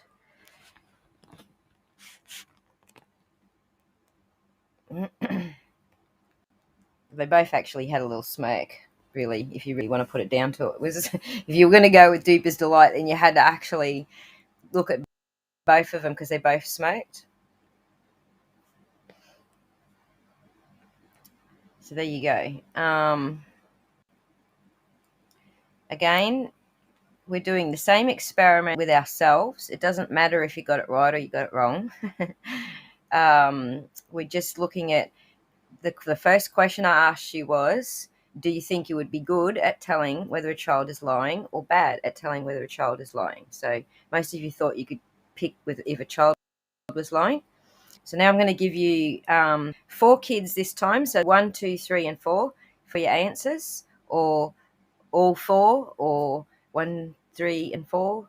So it's 4 kids numbered 1, 2, 3, and 4, and you can say which ones you would think are lying and which ones you think are not lying. And Dumper's Delight. That's right. For opposite reasons. That's right, Red.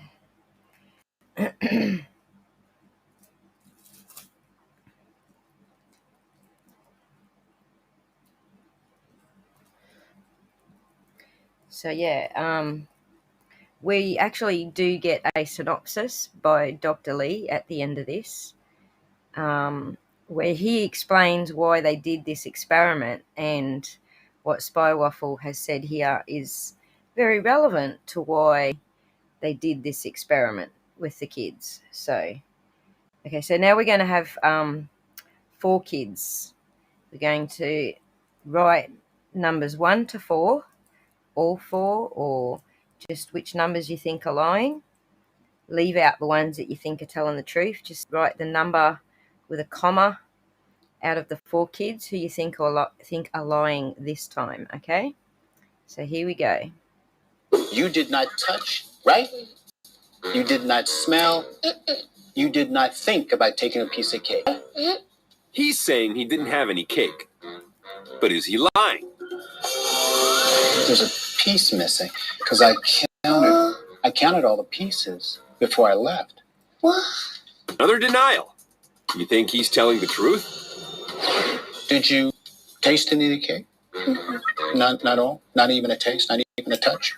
Okay. Do you believe her? Did you eat a piece of the cake? I don't really eat. He says he doesn't like chocolate. What do you think? All 4 kids told us they didn't eat or touch the cake. But our camera saw everything. Which kids do you think are lying? So there you go. 4 kids. They might all be lying. There might only be a couple of them lying. So which ones do you think are lying? Now I'm going to play it for you one more time. Yeah, I would have ate the cake too.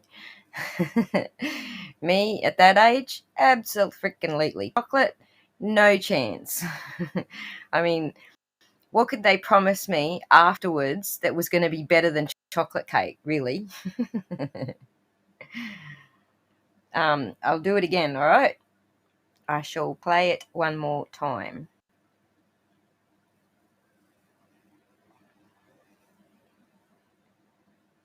You did not touch, right? You did not smell. You did not think about taking a piece of cake, right? He's saying he didn't have any cake. But is he lying? There's a piece missing because I counted all the pieces before I left. What? Another denial. You think he's telling the truth? Did you taste any of the cake? Not all? Even a taste? Not even a touch? Okay. Do you believe her? Did you eat a piece of the cake? I don't really eat chocolate. He says he doesn't like chocolate. What do you think? All 4 kids told us they didn't eat or touch the cake. But our camera saw everything. Which kids do you think are lying?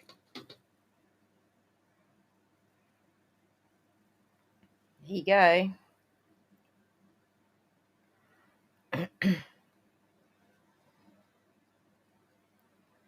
Eating the underside, do you reckon, Robin? So that no one can see.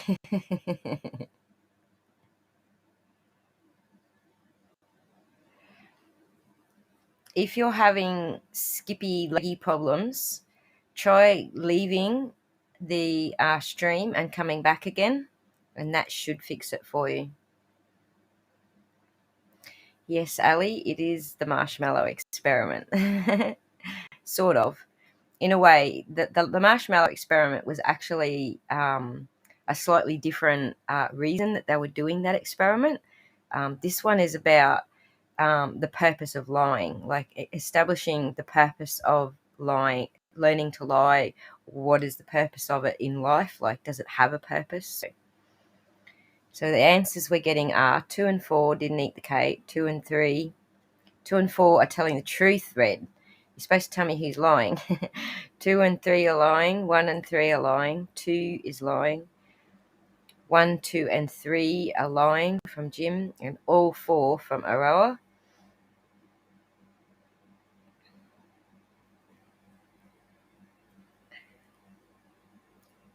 This comes down to how good are Dr. Lee's stats. According to his stats, most of these kids are lying, right? Robin's saying 2 and 3.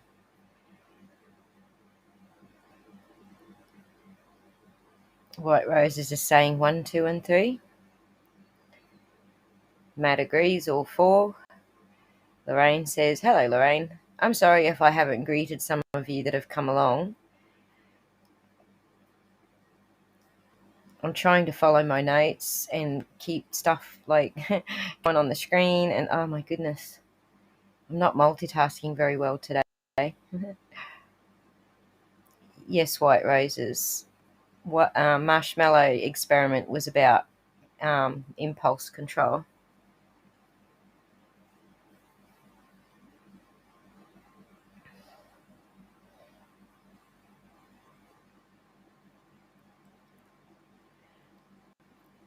Okay, Anika, for the hint, for the sake of giving you the hint, yes, more than one is lying.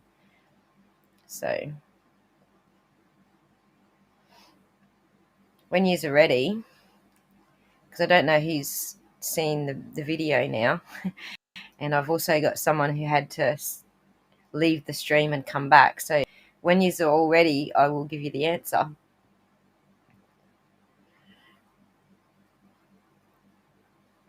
Yes, it's about holding off the immediate reward for the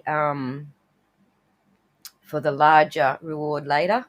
So, so yeah, impulse control is sort of the same thing. So yeah, that's right, Aroa. What child isn't he?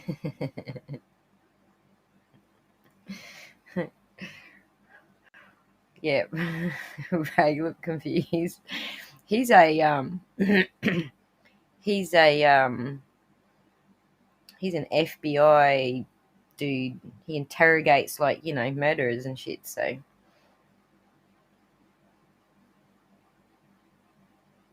Even the cameraman tried the cake.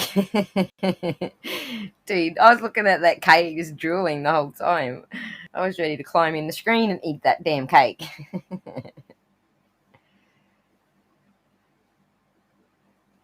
Alright, so we're ready for the answer then, are we?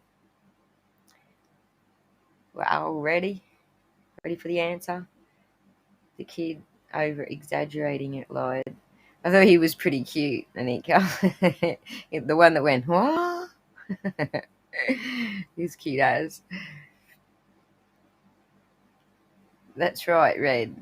But they were all dishonest. Oops, I just gave it away already. Oh. Got your answer? Now, let's check the tape. He says he didn't touch the cake. Looks like he's eating something. Here was another denial. We have evidence to the contrary. What about this little angel? Uh-oh. Looks like she's tempted, but she didn't take the bait.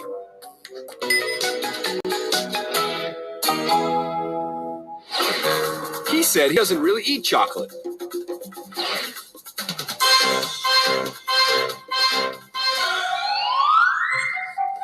Tidying up the crime scene? Yep. That's me.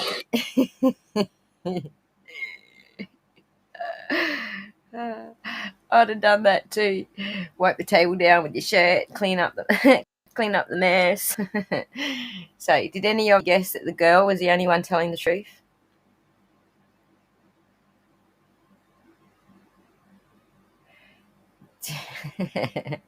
Yes, White Roses, your allowance is you can come and trim my bushes.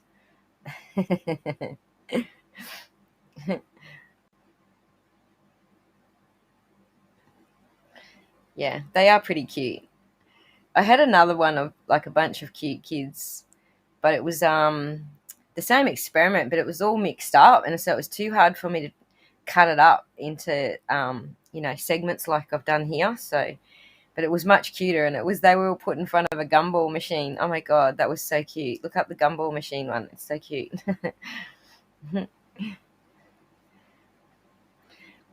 Right, Amber, and you have to wonder, why is it so hard to tell if kids are lying? Why is it so hard for us to tell? It might be easier if it was our own kids, maybe, because we know their mannerisms really well. But why is it so hard for us to tell? And that was actually part of the experiment, why they were actually running the experiment. So I will get to Dr. Lee's synopsis. It's a 2-minute bit at the end where we will talk about, we're going to do that bit right now. So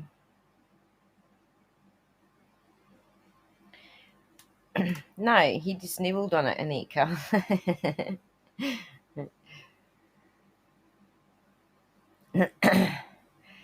Okie dokie. So, what I want you to do now is I want you to type a 1 in the chat. Hey, Mamma Mia, it's okay. You can come back on the replay. You'll get the gist of what we're doing, and you'll still be able to play it on the replay, just not live with us. So it's okay.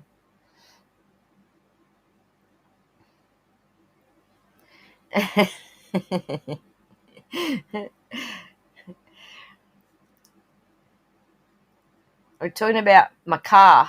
We're talking about the bush beside my car. Clucking.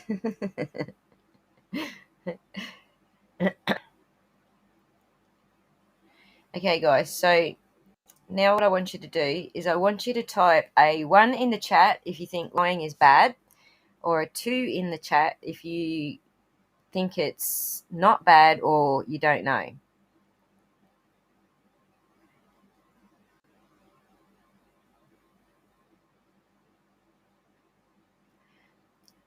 Spy Waffle, that is certainly the case with really little kids. So the gumball experiment, which I was just telling you about, the little tiny kids, like the 3 and 4 age group, they didn't know how to look truthful. So yeah, they got caught out pretty easy. They just all just pointed their fingers and blamed someone. So the gumball one was pretty cute, but like I said, I couldn't chop it up as easily as this one to play, the game like we're playing it. So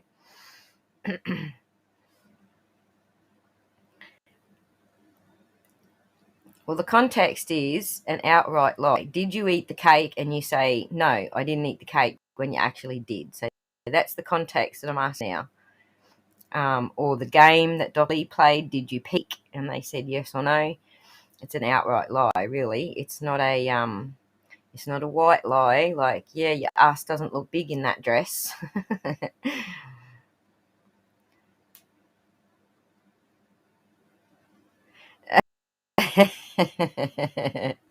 Hey, I had the snacks ready because I already knew what we were doing.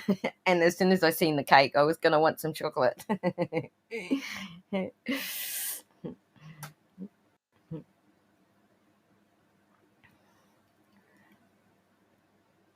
So now we're going to have a listen to what Dr. Lee says about lying and the reason that they did this experiment with the kids, and also a little bit more about what types of adults can and can't tell if children are lying. So that part I found especially interesting, but here we go. Now we will just play on. The Laffy Taffy watermelon. I got a lesson today on Emily D. Baker's live stream on corn. What are they called? What are these corn called? Corn candies? I forget what they're called now. But yeah, we don't get them in Australia, so I got a full rundown today on Emily D. Baker's on what those things are.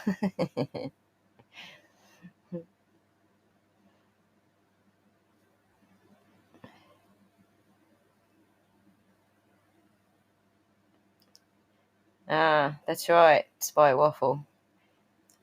I know, but you don't know what I know. Right? Candy corn. Thank you, Jenny Mouse. That's the stuff. I was taught about candy corn today because we don't have it here in Australia. So yeah. Apparently it's candy corn season in America. That's for all the Australians who didn't know that. Obviously Halloween is when the candy corn comes out. I don't know what the hell corn has got to do with Halloween. I thought that was pumpkin, but oh well.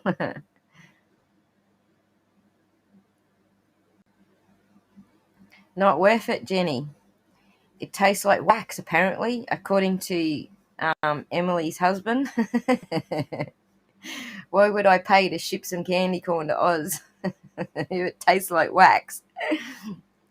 She loves it. She reckons it tastes delicious, but he reckons it tastes like wax. And then she put a poll up, and everyone said, nah, it tastes like wax. So obviously it tastes like wax. It's corn harvesting season. That's why the candy corn comes out. There you go. Thanks for that, Red. Didn't know that. All right. So now I'm going to play Dr. Lee's synopsis, just so that you understand why the experiment's done and what it has to do with anything. We found that regardless of gender, country, religion, at 2 years of age, 30% lie. 70% tell the truth about their transgression. At 3 years of age, 50% lie and 50% tell the truth. At 4 years of age, more than 80% lie. And after 4 years of age, most children lie. So as you can see, lying is really a typical part of development. And some children begin to tell lies as young as 2 years of age. So now let's take a closer look at the younger children. Why some but not all young children lie? As in cooking, you need good ingredients to cook good food. And good lying requires 2 key ingredients. The first key ingredient is theory of mind, or the mind-reading ability. mind reading is the ability to know that different people have a different knowledge about the situation, and the ability to differentiate between what I know and what you know. Mind reading is important for me is because the basis of lying that I know you don't know what I know. Therefore, I can lie to you. The second key ingredient for good lying is self-control.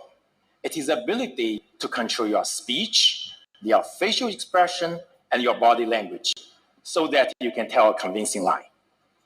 And we found that those young children who have more advanced mind reading and self-control abilities tell lies earlier and are more sophisticated liars. As it turns out, these two abilities are also essential for all of us to function well in our society. In fact, deficits in mind reading and self-control abilities are associated with serious developmental problems such as ADHD and autism. So, if you discover your 2-year-old is telling his or her first lie, instead of being alarmed, you should celebrate. Because it signals that your child has arrived at a new milestone of typical development.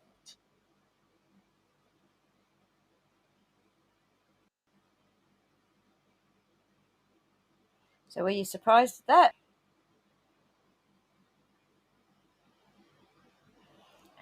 Are you surprised to learn that it is indeed an important milestone in a child's development? It's actually one of the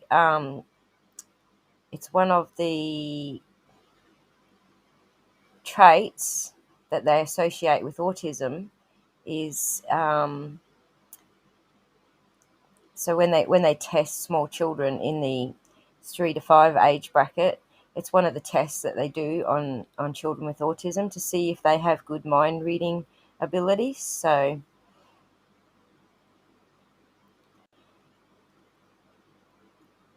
generally, if you're not a good liar, it doesn't mean that autistic kids don't lie. It just means that they're not very good at it. But often, because they're not very good at it, they just won't do it. And quite often they'll just be totally brutally honest and don't really care about the consequences. So, but yeah, it is one of the tests that they do to test for autism and ADHD in kids. So, so that mind reading thing comes into play with like reading facial expressions.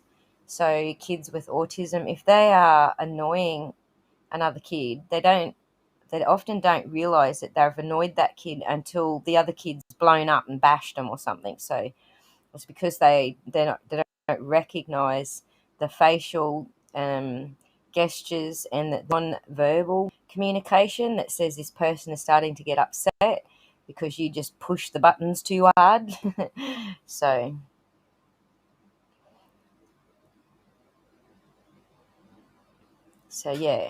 we do find that in autism, a lot of autistic people prefer not to lie, and it's not necessarily to do with, being it's not necessarily anything to do with being caught out. Sometimes it's just we are absolutely brutally honest, and in other cases, it's we know that we're not going to get away with it because we're not very very good liars. So. And then you get to my age, I'm on the spectrum as well, you get to my age and you resign to the fact that it's so much easier to tell the truth because all the acting and all the other shit that goes with telling a lie is too hard to do. It's too hard to remember the lies that you're told. So it's easier to tell the truth. The truth is easier to remember. That's my motto. But anyway, I thought that was all very interesting. So now I'm thinking we're ready for the last part of part 2, and that is, do we think that we're going to be good or bad at telling if adults are lying? So this is a completely different part of the game, but still the same sort of thing. Do you think you'd be good at it? Type 1. Do you think you'd be bad at it? Type 2. Put your answers up. I'm just going to go to the kitchen and put milk in my coffee, because while that was playing, I actually started making a coffee. But get your answers up on the screen and I'll be back in a second.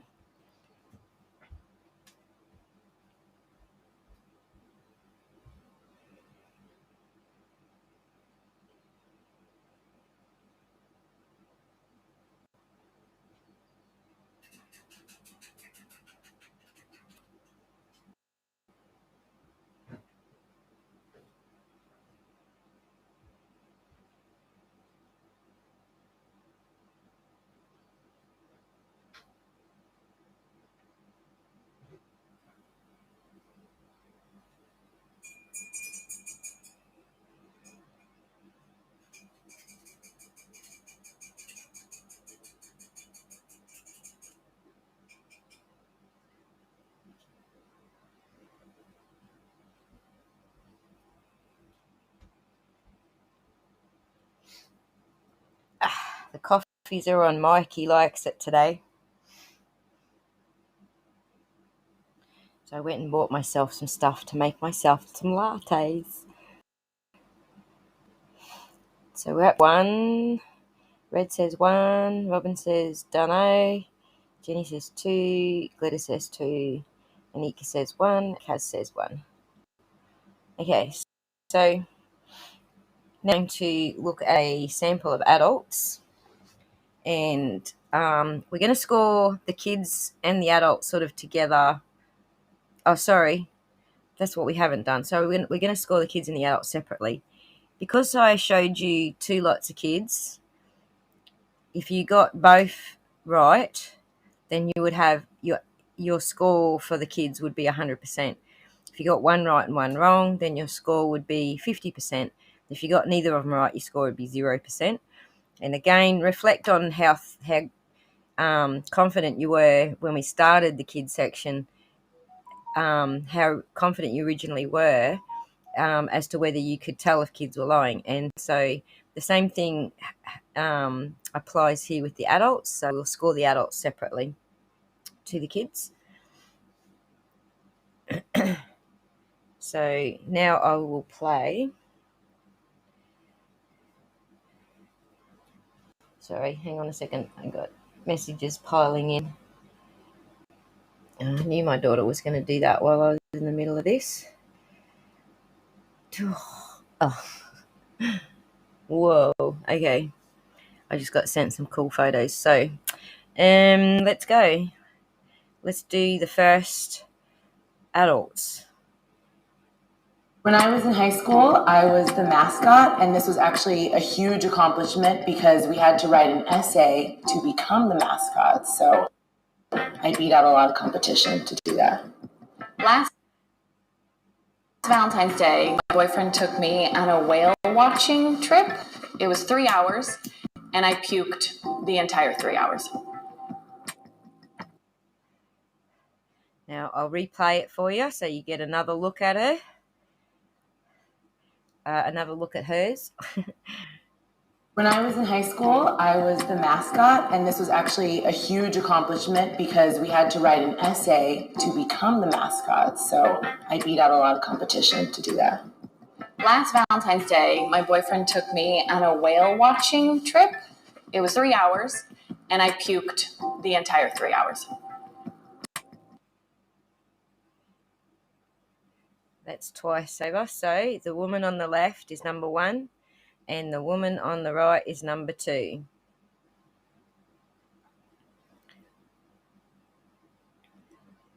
I think White Rose's if word there is the start of the game because we didn't have any comments in between to break it up. So number one lied.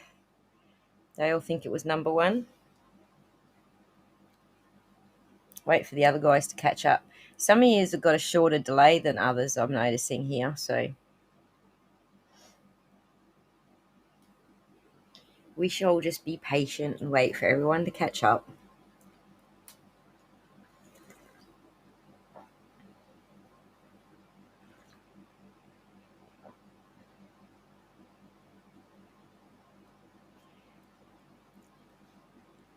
So you're all pretty sure that it was number one that lied. Is it why? Because of the Deeper's Delight?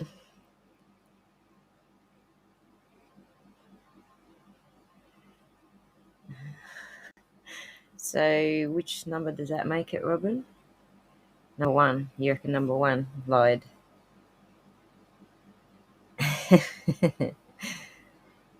and only one of you said number two. So I see the grin on number one's face, and I think, yeah, sure. Like, without actually listening to what she said, I thought number one, but number two had very specific details. But you are saying one lied. Number two was telling the truth. Okay. All right. Ready for the answer? We got a few of these to get through, so. I was not telling the truth. It was number two. I got nothing. All good. So there you go.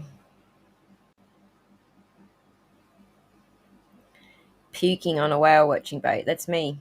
I would puke on any sort of boat. I don't like boats at all. I know, I actually love boats. I love boats. I love the ocean. I love whales. It just makes me sick, man. So, all right. Here comes the second one. I think this is the best out of 5 again, okay? So, give yourself a point if you When got I it was right. 16, I went on a cruise with my family, and I fell in love with a Turkish waiter named Baris. And then after the cruise, we were pen pals for 6 months. When I was 11, I was running up the stairs and I fell. I hit my nose on a hard corner and broke it. But my dad is a plastic surgeon, so he fixed it. I'll play it one more time so you can watch it again. When I was 16, I went on a cruise with my family, and I fell in love with a Turkish waiter named Baris. And then after the cruise, we were pen pals for 6 months. When I was 11, I was running up the stairs and I fell, hit my nose on a hard corner and broke it. But my dad is a plastic surgeon, so he fixed it. There you go. Number one or number two? Oh my God, Anika, I did it again.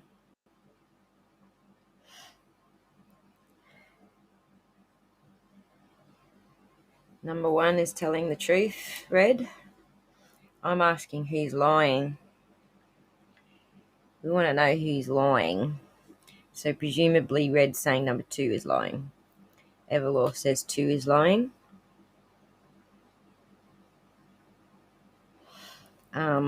I will try to remember to expand the screen bigger again. I'm sorry, Anika, I forgot again.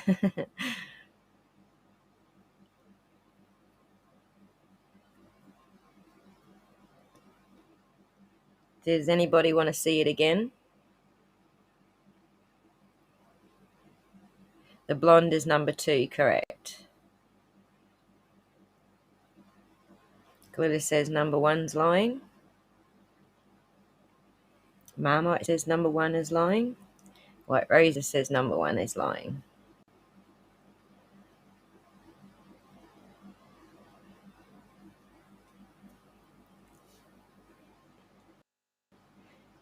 We're going to play that. I think we're going to play that next. I know it's not really that, but it's sort of like that. That's the next couple of adults that we'll play shortly. So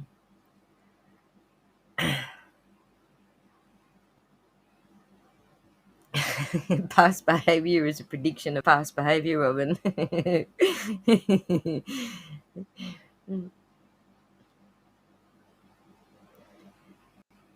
It's not my end. Okay. See their eyes? Okay, I'll play it one more time. When I was 16, I went on a cruise with my...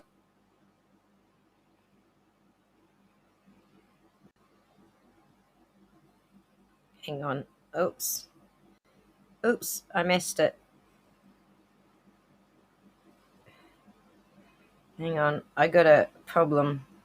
We have a problem, Houston. Sorry. Let's go again.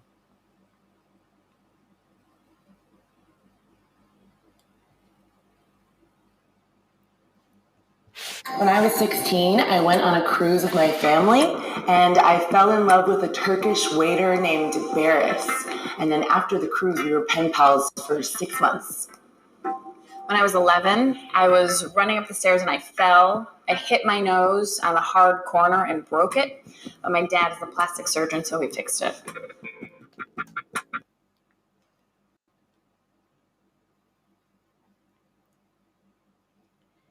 There you go.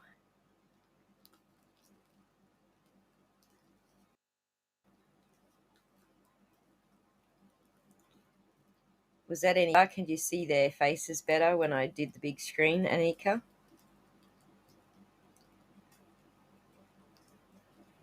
Kaz says number one's fibbing. Yeah, I thought you meant future, Robin, but it's just funny the way you said it. It was comedic. The typo was funny.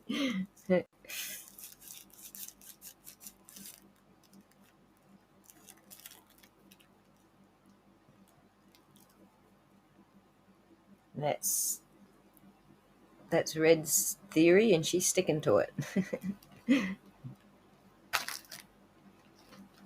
Who writes letters? Exactly.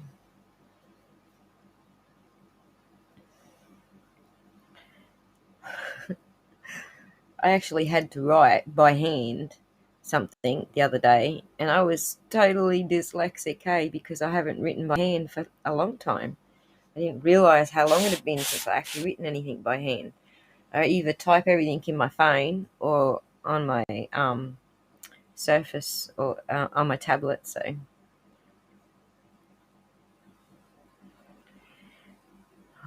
Red says number one's telling the truth because those cruise ship workers are charming.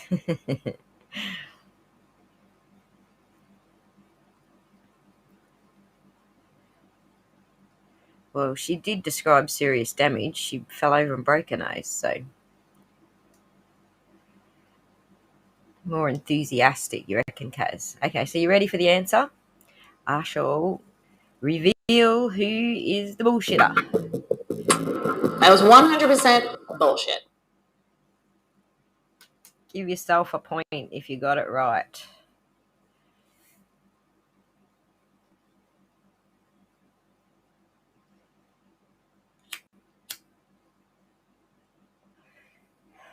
Yeah, that's me, Robin. I do that all the time.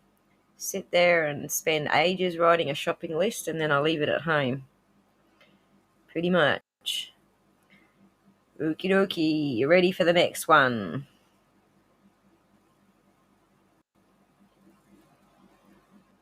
It's the same two girls. My family lives in different states all over the country, but every Sunday we make sure to get together and have breakfast via Skype. When I was in middle school, I slipped out the bottom of a tandem parasail, and I had to rely on my incredible arm strength and the help of my cousin to help me stay in the harness until they brought me back down to the boat. I shall replay that for you, just so you can see their faces again. My family lives in different all over the country, but every Sunday we make sure to get together and have breakfast via Skype. When I was in middle school, I slipped out the bottom of a tandem parasail, and I had to rely on incredible arm strength and the help of my cousin to help me stay in the harness until they brought me back down to the boat. There you go. Who's fibbing this time?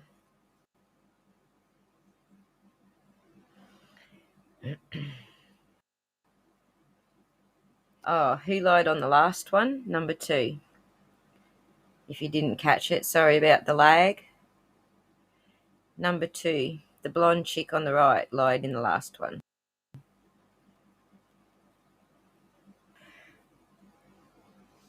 Okay, I'll have to hit the pause button because the the video that I copied it from just did them very, very quickly. And so when they do the answer part, I'll hit the pause button so you can see who it is next time. I apologise for that.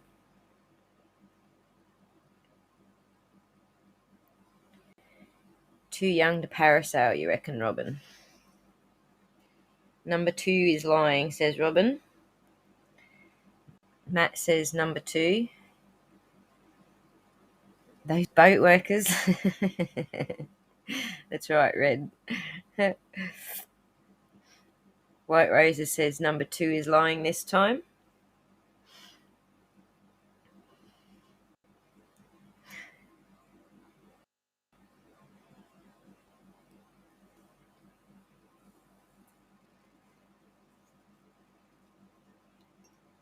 Any more answers? Everlaw says it's number 2. Wow, the lag between me and you guys is real.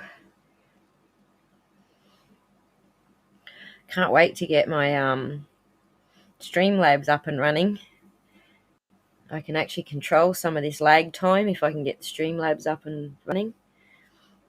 I'm going to need all you guys to help me test it. Whenever you see a testing Streamlabs live stream coming up, jump on and help me test whether everything's working or not. 2 seems to be a tops bull, says Anika.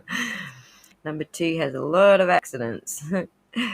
I give up. I've had 4 interruptions in 5 minutes, so I've lost the plot for real. Someone give me a padded cell. I need a holiday. Oh, that's no good, Kaz. You can play it on the replay, Kaz.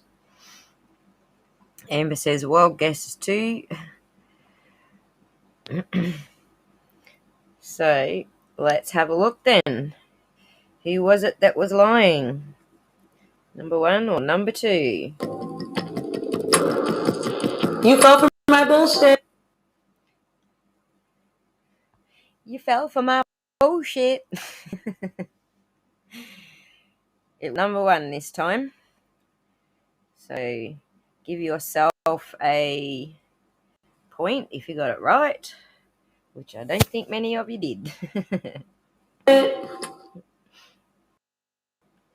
And a 0 if you got it.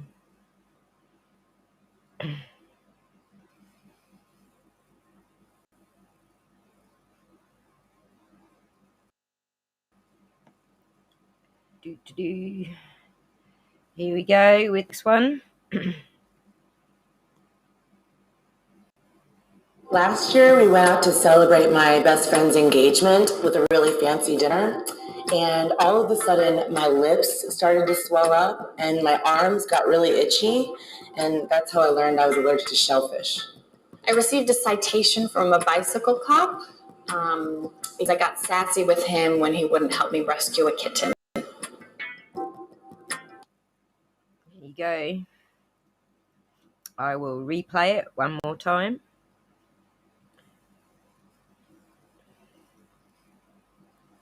I do have to shrink the screen to put it back. Last year, we went out to celebrate my best friend's engagement with a really fancy dinner. And all of a sudden, my lips started to swell up and my arms got really itchy. And that's how I learned I was allergic to shellfish. I received a citation from a bicycle cop because I got sassy with him when he wouldn't help me rescue a kitten. Who's lying, number 1 or number 2?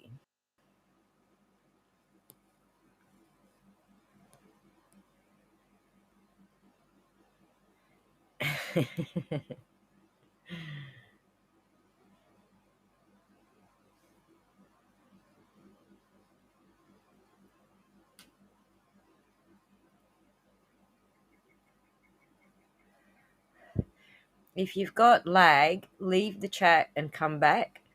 Sometimes it's just YouTube doing its processing where the lag comes from. So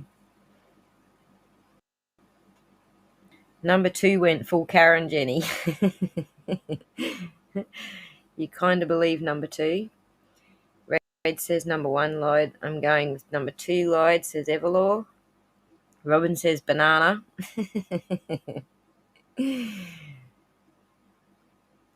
Red says number 1's too old to have never tried shellfish. Number 1 sounds like she's trying to verify herself each pause she took. All right, well, let's see how many of yous were right. Number 2 says white roses. I'm getting all your names mixed up.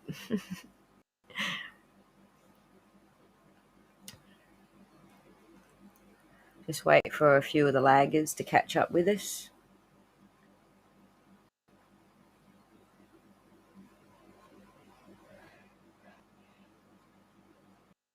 Yeah, that's okay. As Dad first.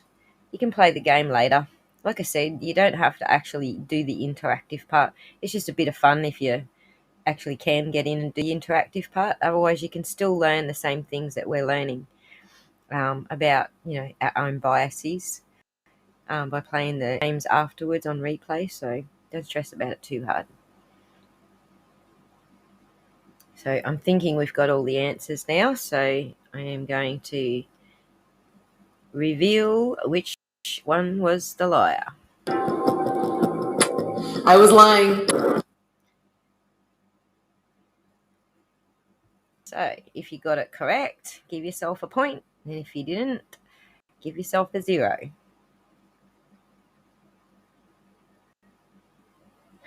You just want to know why they lie. Well, this particular segment I took from the Daily Beast, and they're just doing it because everyone's into true crime and they think they can tell who's lying. They're just doing it for that reason.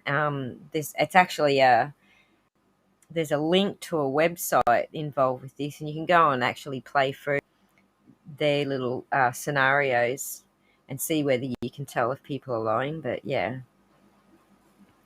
so I think we're at the end. I think we're at number 5. I forgot to put numbers on these ones. Let me just see. Yep. So 1 out of 4, Evelyn. So it's 25 for everyone you got right, 25% for everyone you got right. And I'm going to give you 2 adults now. So with the two adults, we're going to give you multiple choice. Instead of which one's lying, we're going to give you truth and lies, or maybe all truths, or maybe all lies. We don't know. But each person's could tell you 3 things about themselves, and you have to pick which one is a lie, or which one is truth, or if they're all a lie, or if they're all the truth. No worries, butterflies. I wish wrote white roses. But this is about us learning about our biases, so we don't do what they did. So we don't go and pick on someone because for some reason we think we know better than the police. So it would be good if that do something like this and check their biases at the door, but that ain't gonna happen. The best we can do in any case, no matter who it is just focus on ourselves and the things that we are doing when we're watching true crime, and how we're judging what we're seeing, and understanding our biases when we're watching a case unfold before our eyes, and whether those biases are helping to paint a picture that may not be there. So that's the important thing here, is for us to learn about the way we're watching true crime cases. So I've run out of cold stuff, so give me a second. I gotta rearrange. I gotta switch from the gel pack to the bean pack because my screen's like really hating these videos.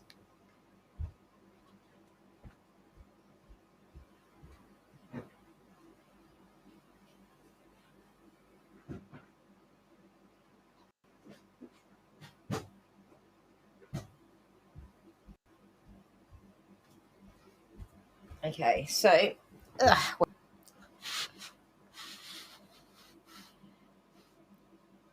right, ready for the next part? This is multiple choice, okay? So one person's going to tell you 3 things, and you've got to pick out which are truth, which are lies, or if they're all truth or if they're all lies.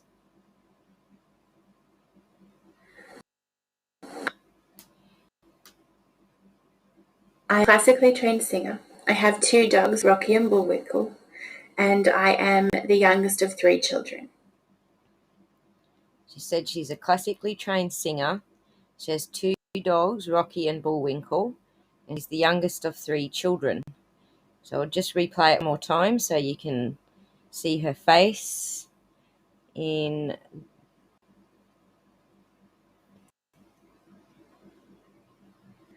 I am a classically trained singer. I have 2 dogs, Rocky and Bullwinkle, and I have 3 children. So, is 1 true or false? Is 2 true or false? And is 3 true or false?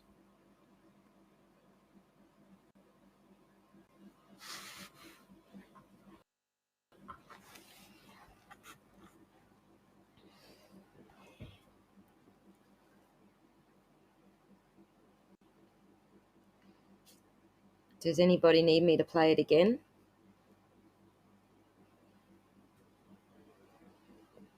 It's only 2. I only got 2 of these, and if they're too fast, then just say so.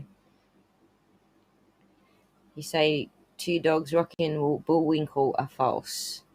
Red says, Everlaw says number 3 is what, true or false?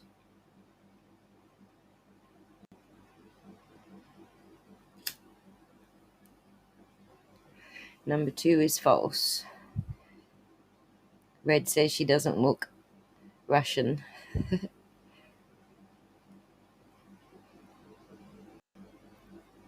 Hello, Lisa Mounts. Thanks for joining us. Number 3 is false. Thank you, Everlaw, for clarifying.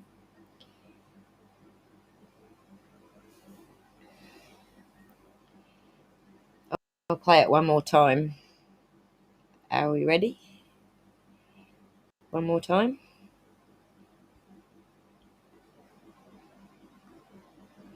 One more time.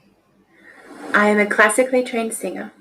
I have 2 dogs, Rocky and Bullwinkle, and I am the youngest of 3 children. There you go.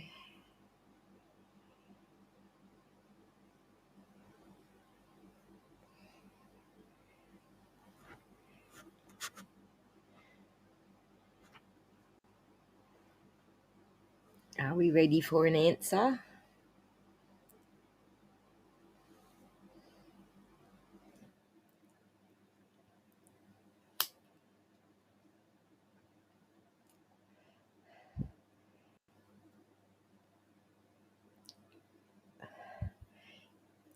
Glitter says number 3 is false. 1 false, 2 false, and 3 true, says Lorraine. Rightio. Well, let's find out. These are very, very quick, so I'll try to hit the pause button. The lie is I do not have any dogs. Did you get that? She has no dogs. So only number 2 was a lie. Only number 2. The rest, 1 and 3 were truth. Number 2 was the lie. She doesn't have 2 dogs. Well, that's awful nice of you, Lisa. We're playing a game. We're playing a bias game here. We're learning about our biases by playing silly games. Okay, so there's 1 more of these, and then we can add up our score again, okay?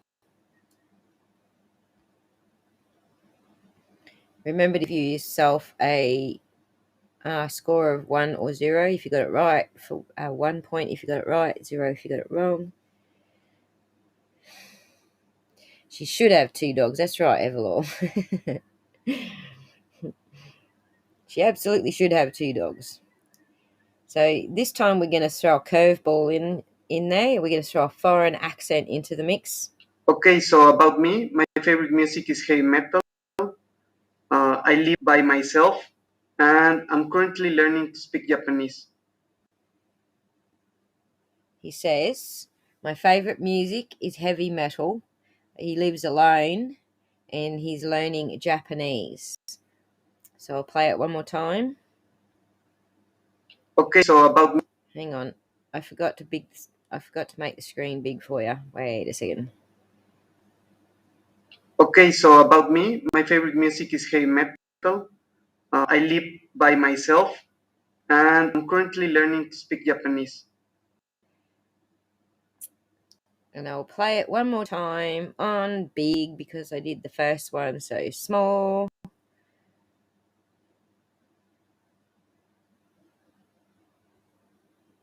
Okay, so about me, my favorite music is heavy metal. I live by myself, and I'm currently learning to speak Japanese. There you go. There's your choice. 1, true or false. 2, true or false. And 3, true or false.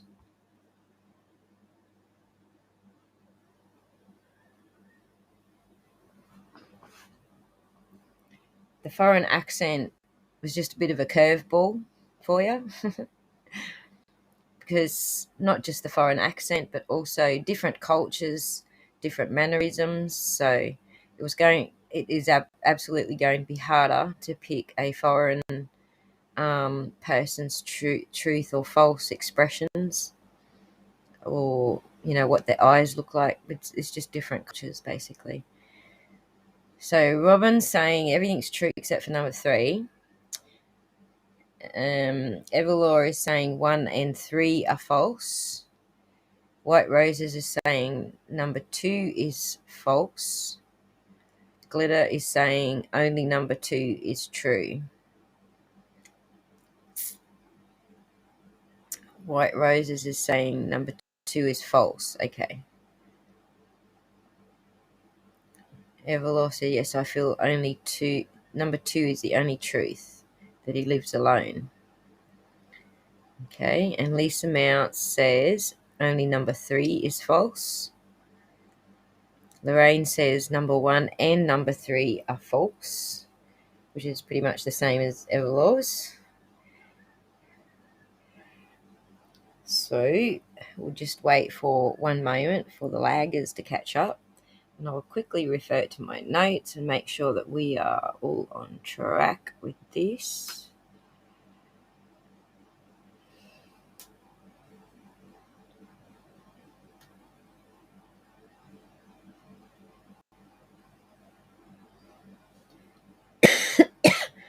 Because that's the last one, if you're waiting for the answer, just to add up your score. So how many you got right divided by, I think there was 7 questions, divided by 7 multiplied by 100 gives you your percentage, and that percentage is reflective of whether you thought you were going to be good or bad at telling if an adult is lying.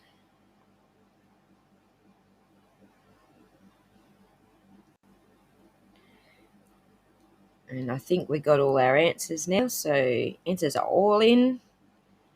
The correct answer is only number 1 was the lie. He doesn't listen to heavy metal. But he does live alone and he is learning Japanese. So there you go. And this is the website that you can go to if you want to play that game a little bit more. It's called thescienceofpeople.com/live spotting quiz. So, and it gives you a little score at the end as well. So it's pretty good. It's a good little thing just to remind yourself if you think you're really good at it or you need some practice at it, then you can go there and have a look. So oh yeah, those scores changed a bit, sorry. Whoops. So Robin, you didn't need to tell us what your score was, just whether the question really is to ask yourself, were you as good at telling adults if adults were lying as you thought you were when I first asked it?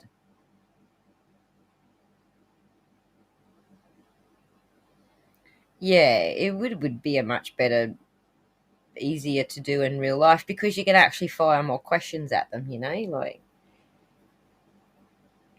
So, but yeah, my score was all the way for kids and adults. My score was below 20% for both. But I expected that. I think I answered the question whether I thought I could or not fairly because I have Asperger's. So I already knew I wasn't going to be able to read faces. So I sort of rated myself fairly. All you need to do is, just assess, did you rate yourself fairly? Did you overrate yourself, or did you underrate yourself? And again, we are going to turn to Mr. Lee and see what he says about the general sort of population of adults, telling if kids are lying. Are most adults good at it? Experienced adults are good at it, and so on. So that's what we're going to listen to now. Just a little recap from Mr. Lee.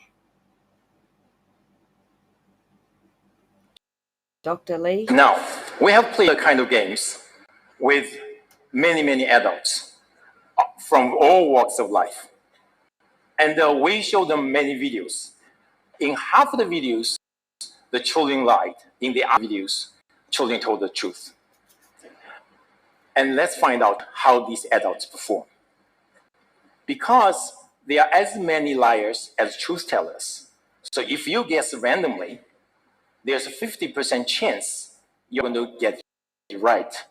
So if your accuracy is around 50%, it means you are terrible detectors of children's lies. Okay, so let's start with undergrads and law school students who typically have limited experience with children. No, they cannot detect children's lies. Their performance is around chance. Now, how about social workers and child protection lawyers who work with children on a daily basis? Can they detect children's lies? No, they cannot. What about judges, custom officers, and police officers who deal with liars on a daily basis? Can they detect children's lies? No, they cannot. What about parents? Can parents detect others' children's lies? No, they cannot. What about, can parents detect their own children's lies? No, they cannot.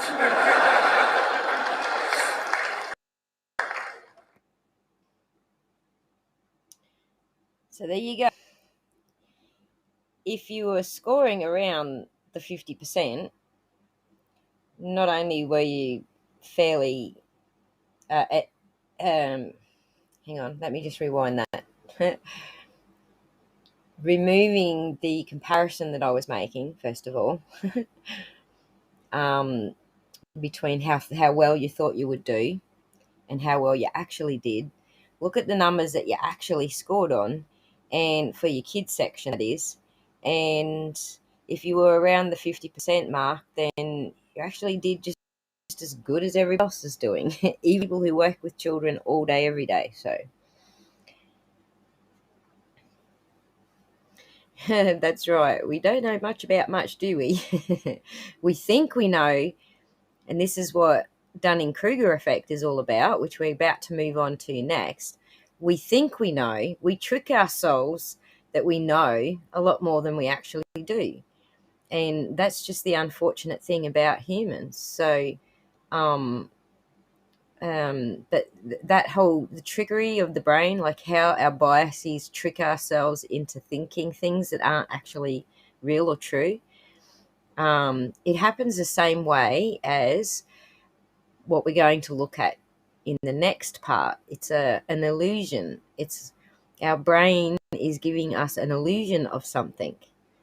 And so if you understand how illusions work and why illusions work, and more specifically, why illusions work with some people and not with others, then you're getting sort of the understanding of the mechanics of the brain as far as why our biases give us a illusion of feeling that we actually know something that we don't.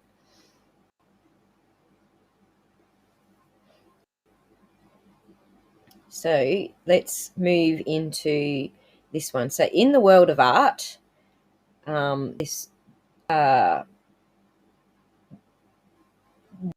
type of illusion is best described by referring to the world of art. Of course, this is optics and how your brain receives optical illusions and your experience with your real world. That's what this is about. But if you are thinking of an example how biases work, this is probably the best way to sort of describe it. So I am going to turn myself into an optical illusion by going through this window right here.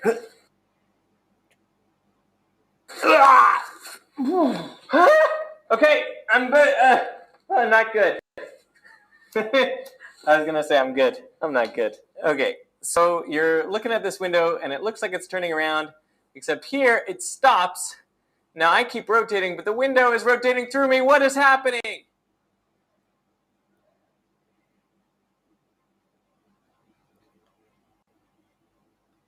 is anybody familiar with this illusion? No worries, Red. Have a good evening or whatever it is at your end. Is anybody familiar with this illusion? It's called the Ames window. And there's a very good chance that you can't see the illusion, although you could while he's in the picture. Him actually being in the picture certainly gives you a good understanding of what's going on. So when he removes himself from the picture, it's a lot more illusory. So we will continue to watch. Now, watch this window. Is it, from your perspective, is this window moving backwards and forwards, or is it oscillating and going around in a complete 360? Is it going type 1 if it's going backwards and forwards, or 2 if it's oscillating in a complete circle?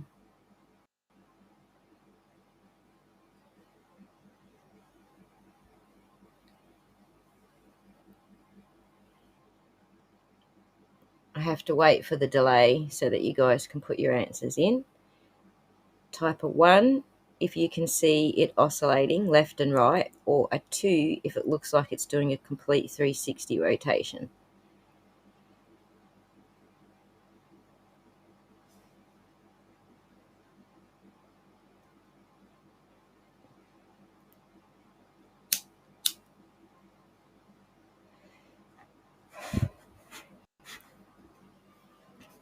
So Amber sees a left and right oscillation.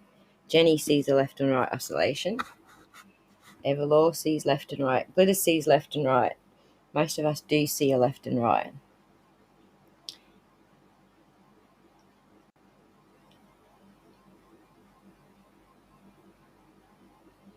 So, do you think that it's sliding left and right, or do you think it's completely rotating? Like actually, this aside of the illusion, do you think it's actually doing one or the other?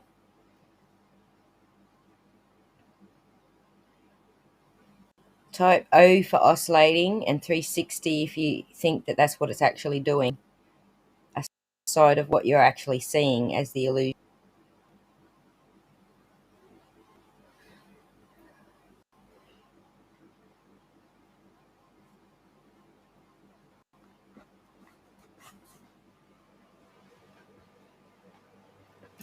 Takes a little while for us all to catch up with each other. Damn this bloody delay. So I kind of feel like I'm just like sitting here twiddling my thumbs waiting for responses. It appears, right, that's what it appears to be doing, but I'm asking you what you think it's actually doing. What it appears to be doing and what it's actually doing may be two different things. So remember, it's an illusion. So what is it actually doing?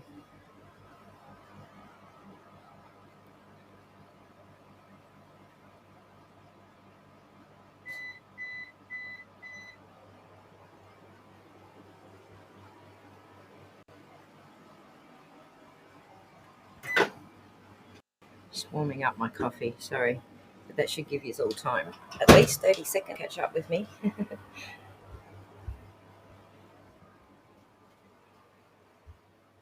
Oh my god, I'm going to die. My battery's dying.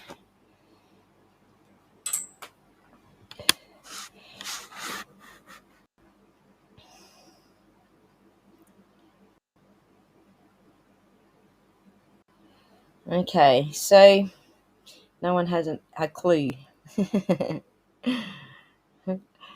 Alright, here's what it is actually doing. We shall see.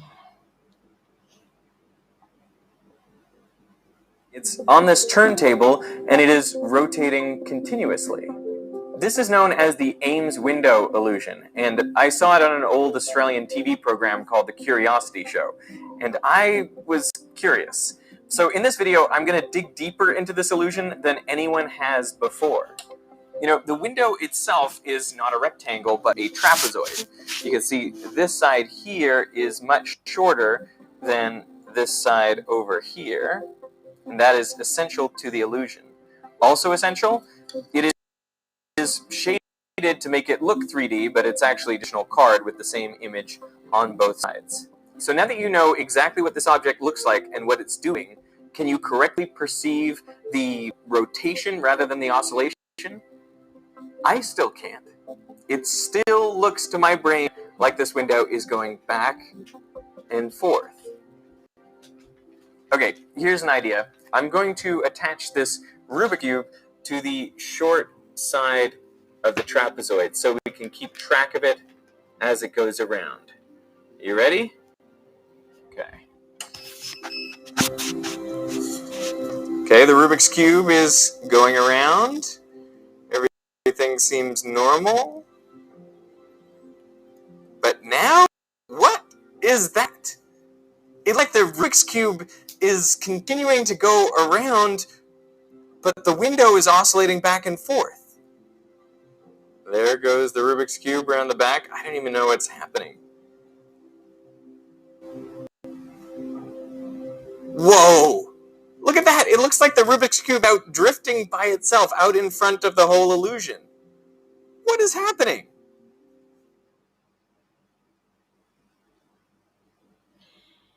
So, there is a theory behind why only some people can see the actual rotation, what's actually happening, and other people can't. So, we will get to that now. So why is this? How does the illusion work? Well, it was created by Adelbert Ames back in 1947. And before becoming a researcher, he wanted to be a visual artist. So he was fascinated by how people perceive shapes and shading. And according to him, the key to this illusion is that we're all used to living in rectangular boxes, essentially. You know, houses and rooms where virtually all of the corners we see are 90-degree angles. Doors, windows, tables, and chairs are full of 90-degree angles. This is called the carpentered environment. But unless we're looking straight on at something, the angles we actually see are not 90 degrees. I mean, the images that form on our retinas are typically trapezoids of different shapes and sizes. Now, from extensive experience, our brains know they really should be rectangles and right angles. So our brains use these strange shapes to infer depth information, which in our rectilinear world is almost always correct. But not in the case of a trapezoidal window that our brains assume to be rectangular, hence the illusion. Now, if this carpentered world hypothesis is correct, well, then you'd expect people with less experience of rectangles in their environments to be less susceptible to the illusion. And to test exactly this, in 1957, Harvard psychologists tried the Ames window illusion in South Africa with 80 children aged 10 to 14. 40 of them were living in the city of Durban, full of rectangular buildings, doors, and windows. The other 40 were from nearby rural communities where they lived in round huts with few prominent 90-degree angles. When subjects were seated 10 feet away from the rotating Ames window with both eyes open, 60% of the urban group reported seeing the window oscillating. But in the rural group, only 17.5% saw the same thing. So the results were consistent with the Carpenter world hypothesis. So, did I have that too loud, Spy Waffle? I apologise. I apologise if that was too loud for you. So basically, this is what it's saying. People with certain experience with the carpentered environment can see that it's oscillating, can see the actual thing happening, whereas people who are used to the carpentered environment will only see the back and forth motion. And that's kind of how our biases work, although, as I said before, this is a retina to brain messaging example, but our biases pretty much work the same way. So no worry, sorry about that. So essentially biases work pretty much the same way. They are based on what our real world experience is. So we will perceive something differently to someone who has a different experience.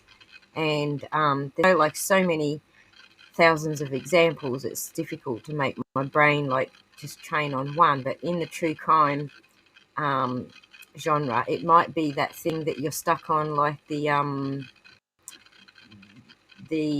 smirk. When you see the person you think is guilty smirking, you think it's dupe as delight, but that's your real world experience, because every other case that you followed might have that as its common theme. Whereas if you are following different types of cases, then you might not have that dupe as delight sort of stuck in your head as your first go-to, your anchoring bias, basically. And so when you're anchored to certain biases, they do impact your confirmation biases. So you can be anchored negatively or positively, and they do actually impact the way that you choose what confirms your bias and what doesn't. And so in the same way that an illusion works in our brains, our biases also work very similarly. And that was the only reason I wanted to show you the Ames window.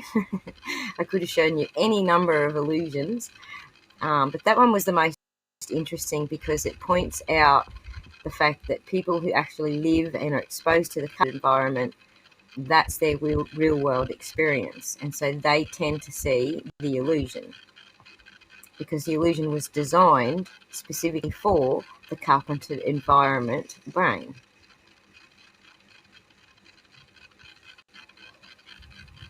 So that was the point of, I need to refer to my notes. If we still got a part 4 to go, but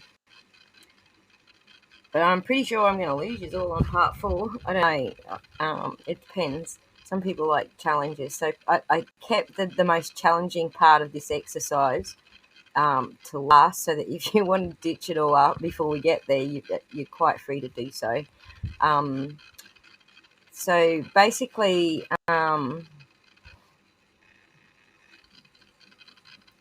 there's a little bit more here about how then, if this is all an illusion, if even our biases are an illusion, then how do we bring ourselves to a conclusion when we've got different real world experiences? So I'll just play it on for that little bit so that you get to hear the last little bit in the segment.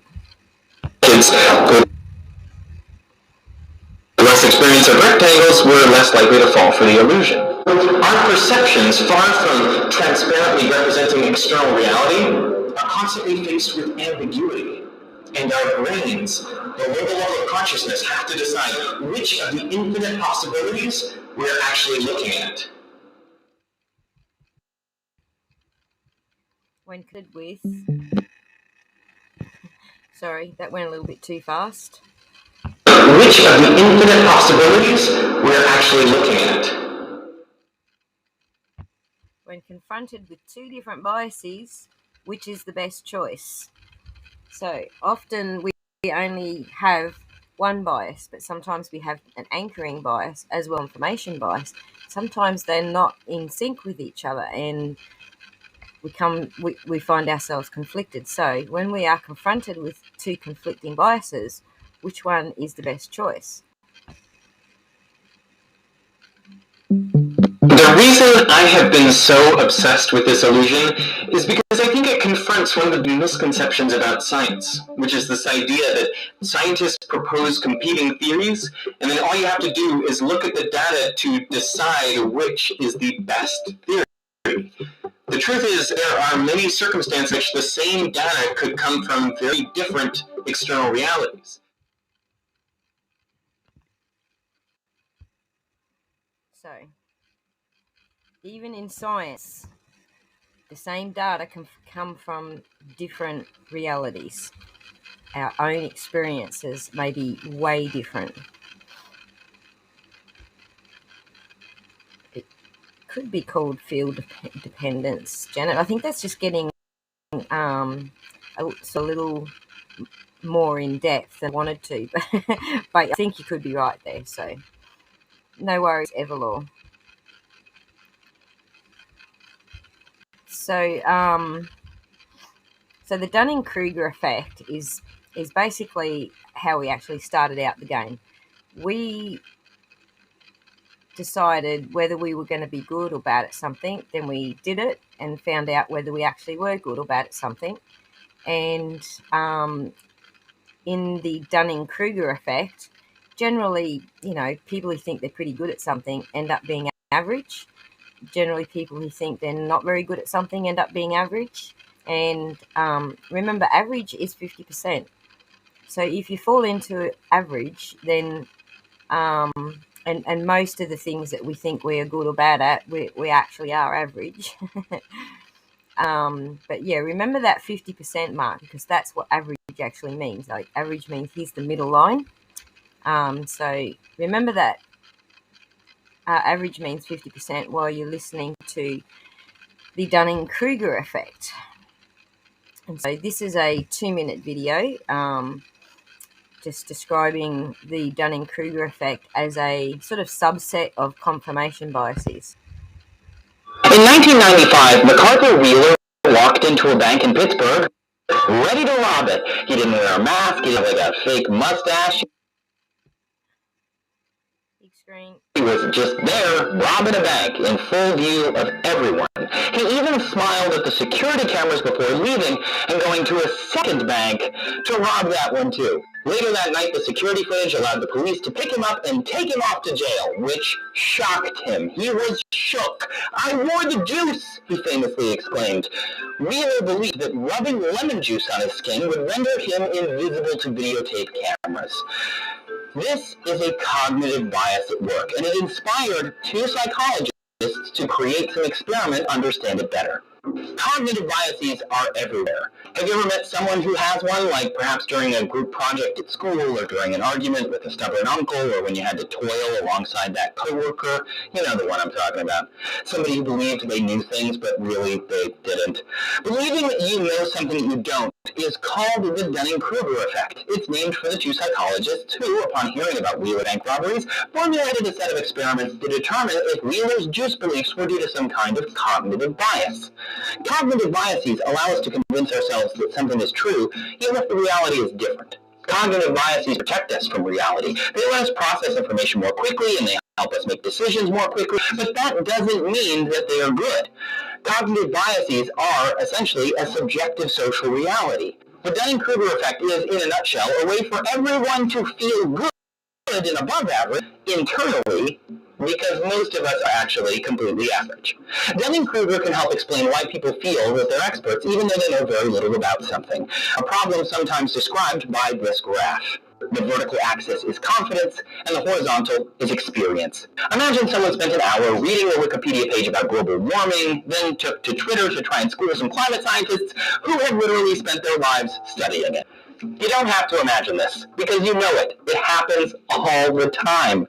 This cognitive bias is extremely common. For example, a 1992 survey of the engineers at one company found that 42% of them, 42%, believed they were in the top 5% of all the engineers at the company. But that's not actually possible. 42 cannot be 5. Another example is driving. So, type a 1 in the chat if you think you're a good driver. Type a 2 in the chat if you think you're a bad driver. This is still in... I'm pretty sure I asked you this the other day, if you were listening to my live the other day. I did ask you all this, and I did actually give you a response to whether or not you are a good or bad driver. But type a 1 if you're a good driver, type a 2 if you're a bad driver.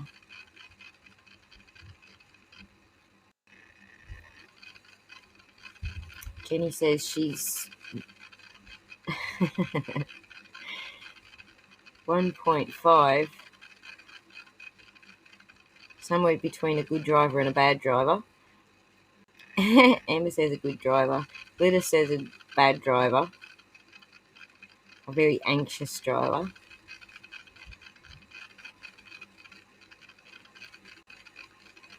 I'll tell you what I thought from my driving. I actually thought I was a good driver, and then I had some weird shit going on last times I drove, and I realised I'm not, so... It's not until someone's honking their horn at you and shaking their fist at you, you realise, holy shit, what did I just do? Did I just upset that person? White Rose just says she's an in-betweenie, like Jenny thinks she is. Sometimes it depends, doesn't it? Like, so I live out in the country, so that's what I'm used to driving. So as soon as you put me in the city, it's like, I don't like driving in the city at all. I don't know if I'm a good driver in the city because I'm too busy freaking the fuck out. I hate city driving. So because we've only got 9 people left in here, I am just going to move on to the answer.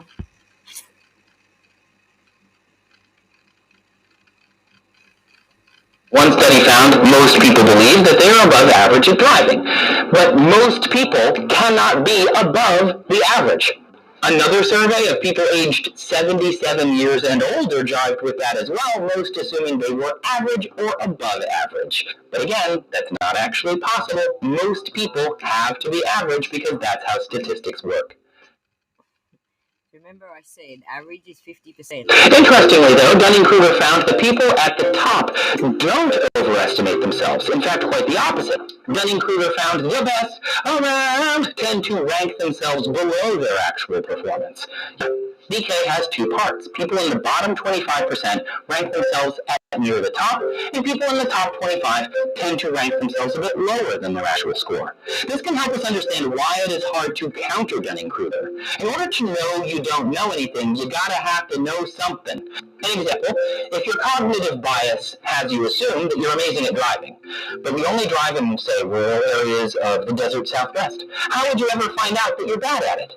You would need to drive around others or take classes to learn good driving habits, or ride with someone who is objectively considered a good driver to see what you're doing wrong and then get that critique and recognize it and then learn.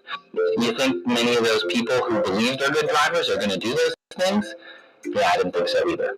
In a bit of follow-up research, Dunning has found people who are low performers, in reality, are not good at accepting criticism and don't show interest in self-improvement. He told Forbes, quote, research subjects were willing to criticize their own previous poor skills once they were trained up and could see the difference between their previous poor performance and their new and improved performance. But to get them to train up on their own was very unlikely. If we never change the knowledge that we assume we have, then we can just keep on going thinking we're amazing. Who doesn't want to do that? Even if we're not. Yay, cognitive biases. So, there you go. And so,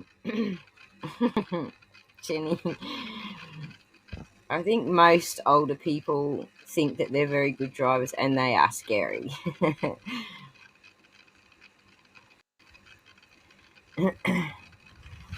Right, so as I was saying, I'm used to driving in the country, and I don't even know if I'm a good driver in the country, but I know when I hit the city, I am a very bad driver. I'm always lost. But the trick to defeating, yes, you could say, Dunning-Kruger is know your talent, that you've got one and what it is, understand your pitfalls, take criticism, and keep learning. And so now we know what happened with the channel that got taken down. All these ingredients were missing. I don't know if these ingredients will ever be understood as clearly as you guys now understand them. But as I said, this is about our own self-discovery and not necessarily criticising others. And there was a famous fellow by the name of Charles Darwin who once said, "Ignorance more frequently begets confidence than does knowledge." And never a truer word was spoke. So, if you're still around for part 4, this part here is probably going to trigger a lot of biases. So, as I said, you don't have to hang around for it. If your confirmation bias kicks in and says, "Nope, you're not hanging around, hey, I forgive you." So, this is another logic puzzle, last one of the set. And it's to do with a little bit of maths, okay? So right there, I know all of a sudden everyone's freaking out, going, "Oh my God, my cognitive bias has kicked in. I can't do math." But it's only grade school math. It's nothing complex. So, but what this is this is the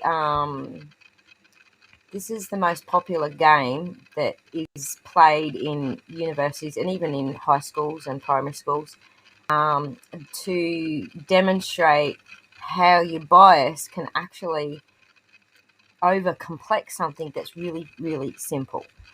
So, in this exercise, so I'm going to play a video, okay, so that you can actually do the exercise along with the video. But before I do, I'm just going to give you an example on how we're going to play it.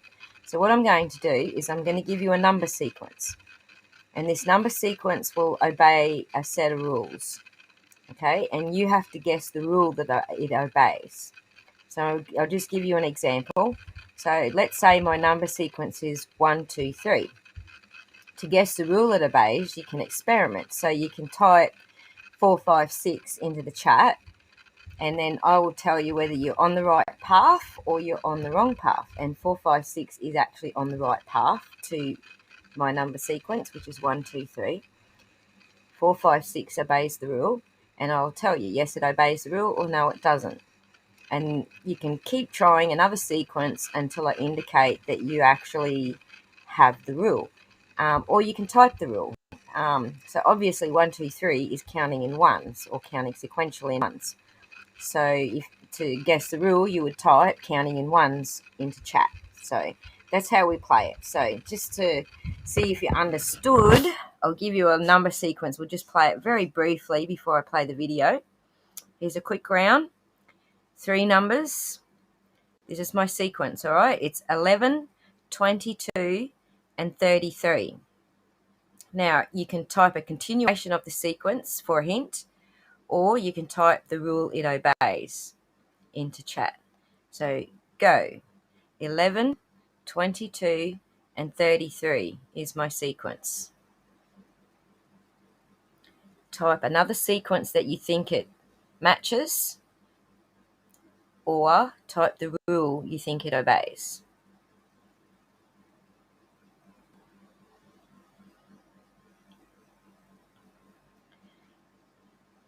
Jenny Mounts, no, 44, 55, and 66 does not follow my rule. Spy Waffle, you need a sequence of numbers, sweetie, unless you meant 4 and 4, but no. 43, 53, and 63, Amber, no, that does not follow my rule.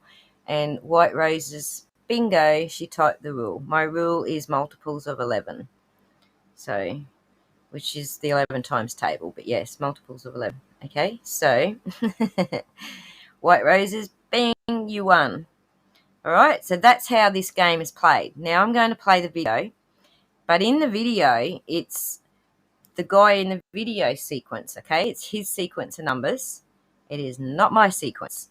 So if he will tell you as you're getting closer, but I might have to pause it a few times while he's just to answer you guys whether you are close to his rule or not. Obviously, I've seen the video, so I know the rule now, but you know what? I was screwed all the way to the end, and I'm a pretty good mathematician. I was screwed all the way to the end, had no idea what the sequence was, what the rule was, sorry. So yeah, if you don't guess it, don't be too hard on yourself. But if you do guess it, give yourself a pat on the back, because it means that your cognitive bias isn't so strong. Force is not so strong. All right, so here we go. I'm going to give you guys three numbers, a three-number sequence, and I have a rule in mind that these three numbers obey. And I want you to try to figure out what that rule is. But the way that you can get information is by proposing your own set of three numbers, to which I will say, yes, that follows my rule, or no, it doesn't follow my rule, and then you can propose what you think the rule is. Is that fair? Yeah. Yeah, okay, so here are the three numbers, 2, 4, 8. 2, 4, 8. You don't need to continue the sequence, you can propose a totally different sequence, whatever you want to propose, and I will simply say yes or no. 4, 8.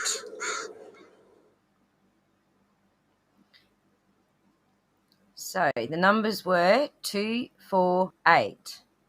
So if you think you know the rule, type it or suggest another sequence, and I'll tell you if you are getting close or not. So 2, 4, 8 is the rule.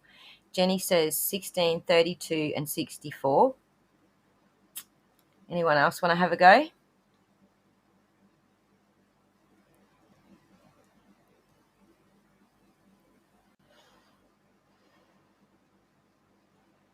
It's okay if you don't want to have a go. But we do have a bit of lag, so I kind of got to just sit here and wait for a bit. Spy Waffle agrees with Jenny that that a sequence is 16, 32, and 64, and no, that does not follow the rule.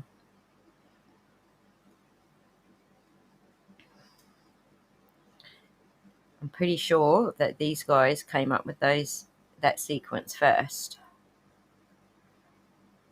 16, 32. 16, 32, and 64. Those also follow my rule. Okay. Sorry. They do follow the rule. I screwed up. I forgot what his rule was. God, I'm an idiot. I remember the rule now. God damn it. White Roses, no, it's not doubling. And 16, 32, and 64 does follow his rule, but it's not doubling.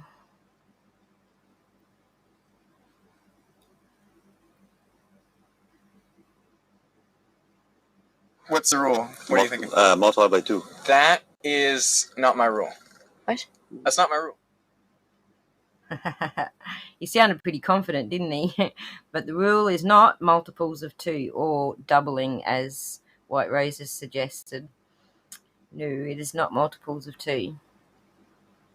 But 16, 32, and 64 does follow the rule.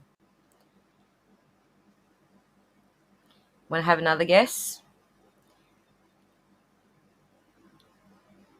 If you want, propose three other numbers. 3, 6, 12. 3, 6, 12. 12. 3, 6, 12 follows my rule. So 3, 6, 12 also follows the rule. 16, 30, and 64 follows the rule. And 3, 6, and 12 also follow the rule. Does anyone want to have a stab? 2 to the exponent of n plus 1. No, Jenny. Hang on. 2 to the exponent of n plus 1. No, you're wrong. That doesn't follow the rule.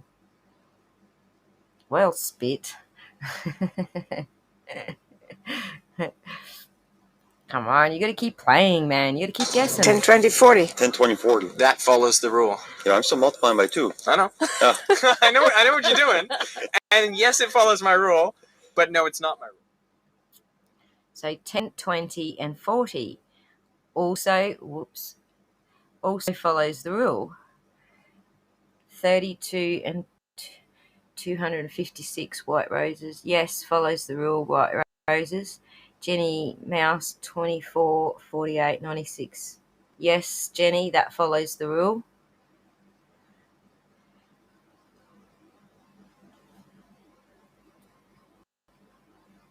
Technically, Jenny, 2 to the exponent n plus 1 does actually follow the rule, but it's not the rule. It does if you actually break it down and do that math, then it actually does follow the rule. So it is a formula that does follow the rule, but it is not the rule. 5, 10, 10, and 20. Follows my rule. So 5, 10, and 20 also follows the rule.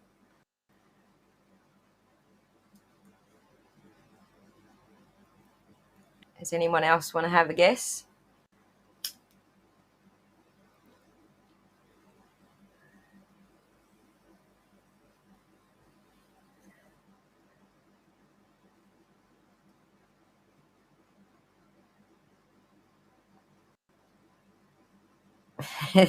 There's silence at the other end. Everyone's scratching their heads. I know, because I scratched my head too. 100. 200, 100. Follows my rule. 100, 200, and 400 also follows the rule. Anyone got any idea what the rule is yet?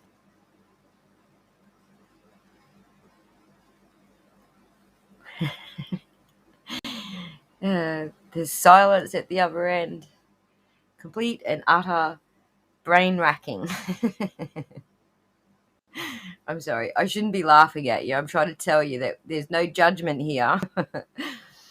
It's just surprising that such a simple rule, and we overcomplex it because of our biases, basically. Amber's still stuck on 2s. Jenny's still stuck on 2 doubling. So yeah, it's not the rule, but it seems to be the obvious. 500, 1,000, 2,000. Follows my rule. Want me to keep going? But right, just keep going. You're going to tell me your rule? Am I doing it the wrong way? Am I approaching this the wrong way? You're totally fine, Okay. but you're approaching it the way most people approach it. Like, think strategically about this. You want information. Yeah. I have information. The point of the 3 numbers, right, is to allow you to figure out what the rule is. Yeah. Okay. I'm going to give you the numbers that I don't think fits the sequence and then see what you say. So I'll say 2, 4, 7. Fits my rule.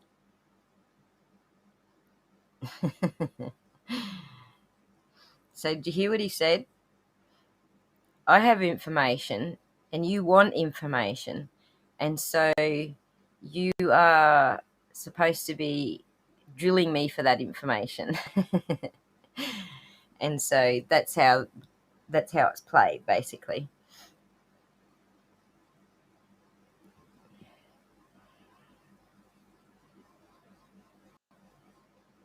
And guess what? Someone has the correct answer. 2 of you have the correct answer. 3 of you have the correct answer. Bingo, bingo, bingo. It is ascending. Bingo, bingaroony. Now, you've all done really well because I didn't guess until he actually finished it and told me. So that's right, White Roses. We were asking the wrong questions. Well, not necessarily asking the wrong questions, but thinking that we were asking the wrong questions because it wasn't matching what we thought it was going to be. So we were all asking the right questions, and even they were all asking the right questions. It's just that they were losing confidence because it wasn't matching what they thought. So, but yeah, she's all right. You're all correct. So whatever I propose is right? So is your rule like you can propose any number? So the rule is anything we say is yes. No. Damn it. But you are on the right track now. Hit me with 3 numbers. 3, 6, 9. Follows my rule. Oh, that didn't follow my rule. This is good, right? 5, 10, 15. That follows my rule. What? Oh. Really? Yeah. I don't believe this. 1, 2, 3. 1, 2, 3. Follows the rule. What about 7, 8, 9? Follows. Yes, that follows the rule. 8, 16, 39. Fits the rule. Excellent. But we're no closer to the rule. I want you to get to the rule. How about 1, 7, 13? Follows the rule. What? 11, 12, 13. How does this Follows make the rule. sense? 10, I don't 9, know how 8. to do this. Does not follow the rule. 10, 9, 8 does not. Oh, so is it all in ascending order? Booyah. Okay. Up top. Yes. First that ones what to it get it. You guys nailed it. That's the rule.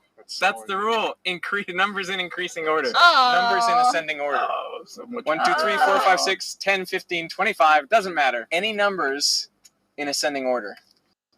I was looking for you guys to propose a set of numbers that didn't follow your rule and didn't follow my rule. I was looking for you guys not to try to confirm what you believe. You're always asking something where you expect the answer to be yes, right? Like you're trying to get at it. Yeah.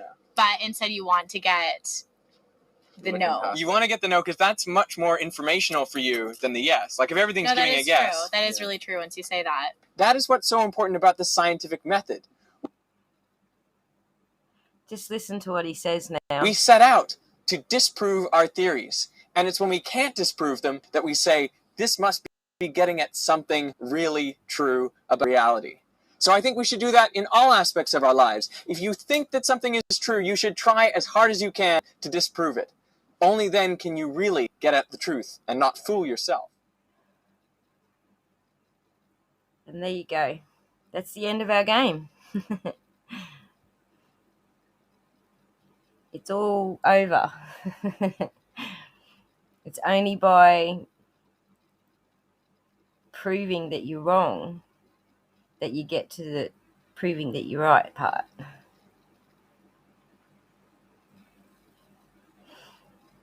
So that, my friends, is how cognitive biases work in true crime. So I'm glad you all enjoyed it. We lost at least half our audience halfway through. But that's okay because it took us 3.5 hours to play the game. Well, 3.5 hours. Trying to prove yourself wrong. That's right, Jenny. Absolutely. What did I just do? I think I just turned my sound off. Sorry. Just trying to put my screen back how I had it before. So yeah, so that's all, folks. You came here for tea and I gave you coffee.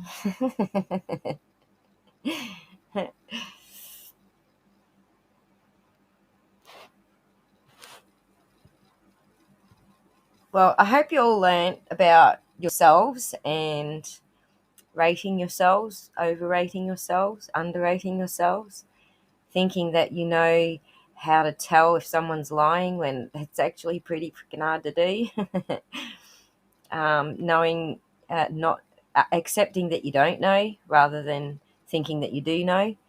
There's a lot of lessons there to be learned, right?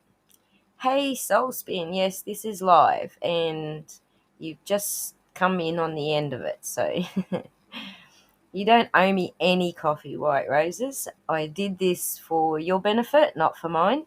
So if you got something out of it, then woo! That's awesome because that's why I did it. I wanted you guys to get something out of it. And it really does explain what went all haywire last week with all the channels getting terminated. It's a very simple explanation, but it also makes us realize that all of us are indeed fallible as what happened to those channels. So the same thing can happen to any one of us as what happened over there. So we always need to be very careful when it comes to true crime if we're going to be pointing fingers, and understand that sometimes it's really our own biases that are making us perceive something in a way that matches our bias or our real world experience rather than how it actually is. So what's critical is open-mindedness. Thank you, Jenny. That is a beautiful way to explain exactly what this entire 3.5 hours was about. Absolutely, Spy Waffle. I totally agree with you. I absolutely agree with you 1,000%. 20,000 times percent. So now, just to finish it off, just to see if we actually did learn something here, here's a question for you. Do you guys think that Brian Laundrie went off somewhere and offed himself? Or do you think he's still alive? Considering what we all just learnt right now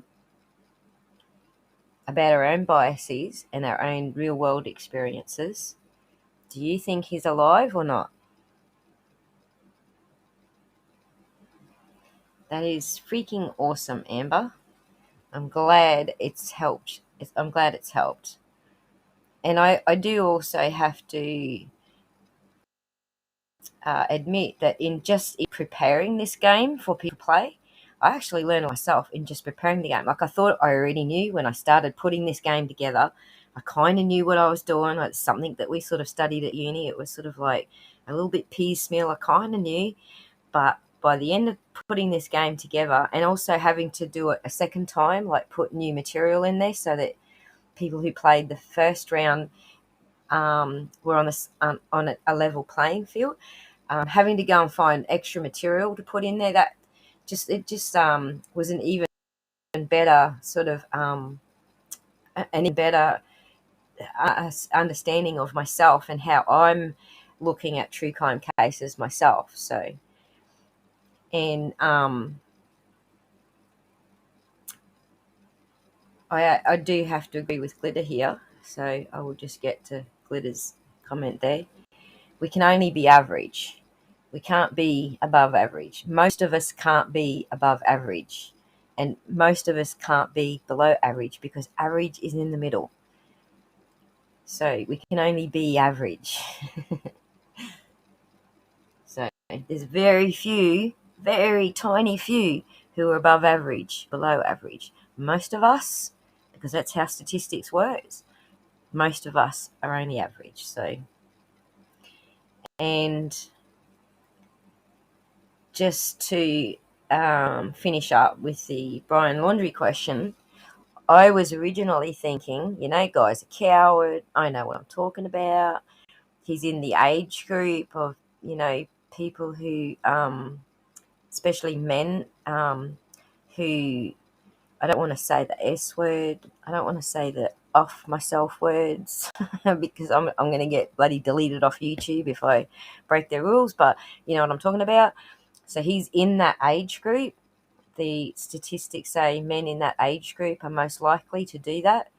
Plus, he's definitely shown he's a coward. Like, we absolutely see that through and through. But some people are saying, because why would he see a lawyer if he was just going to turn around and do that to himself? Like, if he was fixing to check out, well, maybe his parents did that lawyer and not him. Maybe they thought that was the best course of action. They didn't realize he was thinking of wandering off and checking out. So I had to actually think about things way differently after as I said, putting this game together all over again, because the Ryan Laundrie case came up in between the first round of the game and now this round of the game. So yeah, I really had to double think, because what we perceive as, like, why would he do this if that? And these are things that we're taking from our perspective. So I really was in the he's offed himself camp, but now I'm thinking maybe he's not. Maybe he is still alive. So what I have realised is I don't fucking know squat. What I think I know is only just such a tiny little smidgen compared to what the FBI and the police actually do know. So thank you, Soulspin. I hope you enjoy the whole stream. So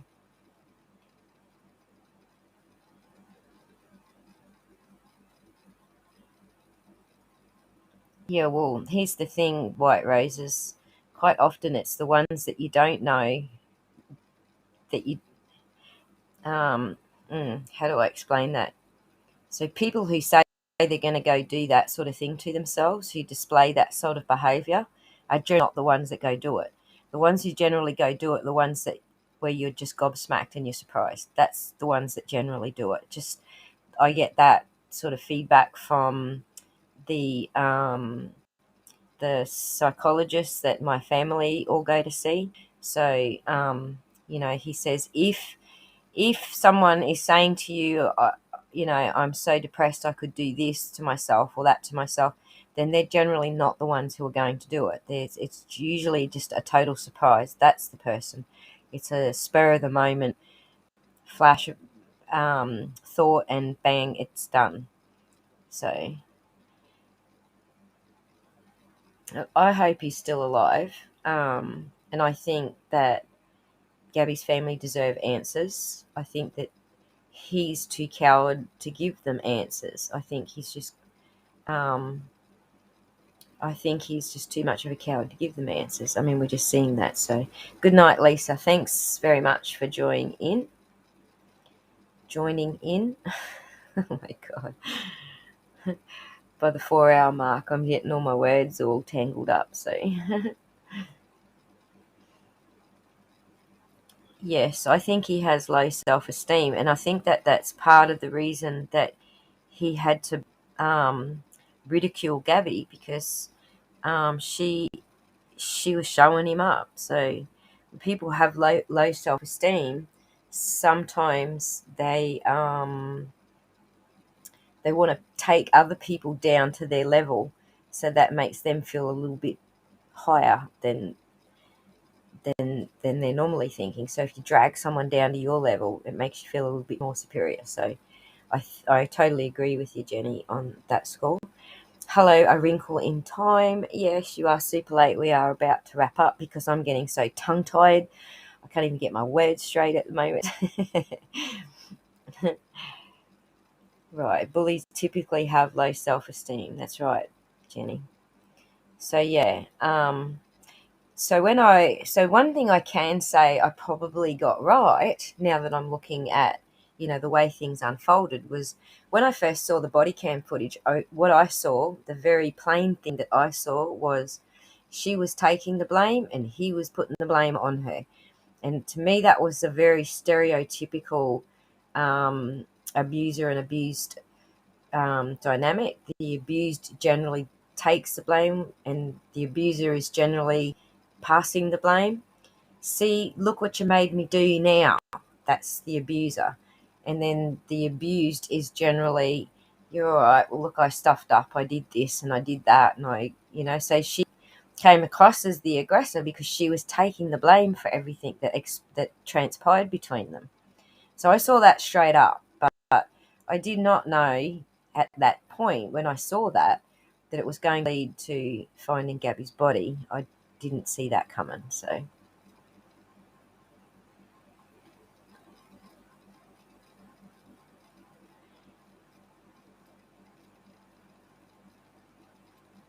yeah, I don't want to really focus on that particular topic, but you're right, White Roses, that it's not usual But there are a lot of cases where previous attempts, absolutely, but it's usual. Usually, from what psychologists tell me, usually it's the one you least expect. So the ones who are talking about it are crying out for help. I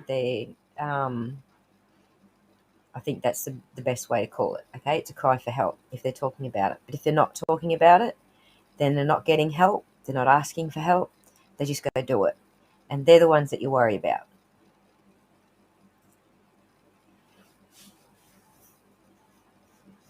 Yeah, it was very hard to watch, Jenny, especially if you have been in that situation. It absolutely was a difficult thing to watch. Both videos, but I did watch the second one because I wanted to see. For me, the second video was, did she actually tell the police that he hit her? And she did. But that was what I wanted to know. Wanted to know because we didn't get that from the first video. So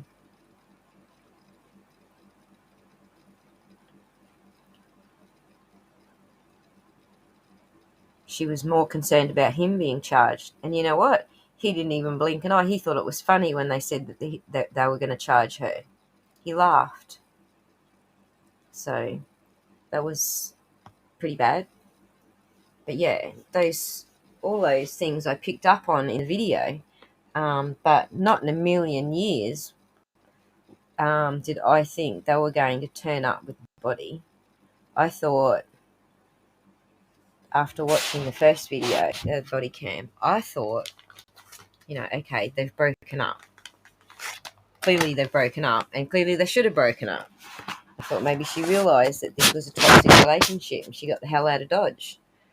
And if you are in a toxic relationship, if you're with someone who is controlling and jealous, getting out of it is really hard to do. And so you probably do want to go hide so that, you don't get sucked back in again. So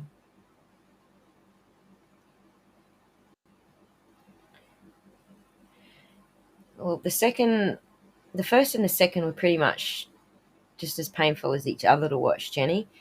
But what the second one did tell us is that the police got it wrong. It did show that the police got it wrong. That they decided that she was the aggressor because she took all the blame.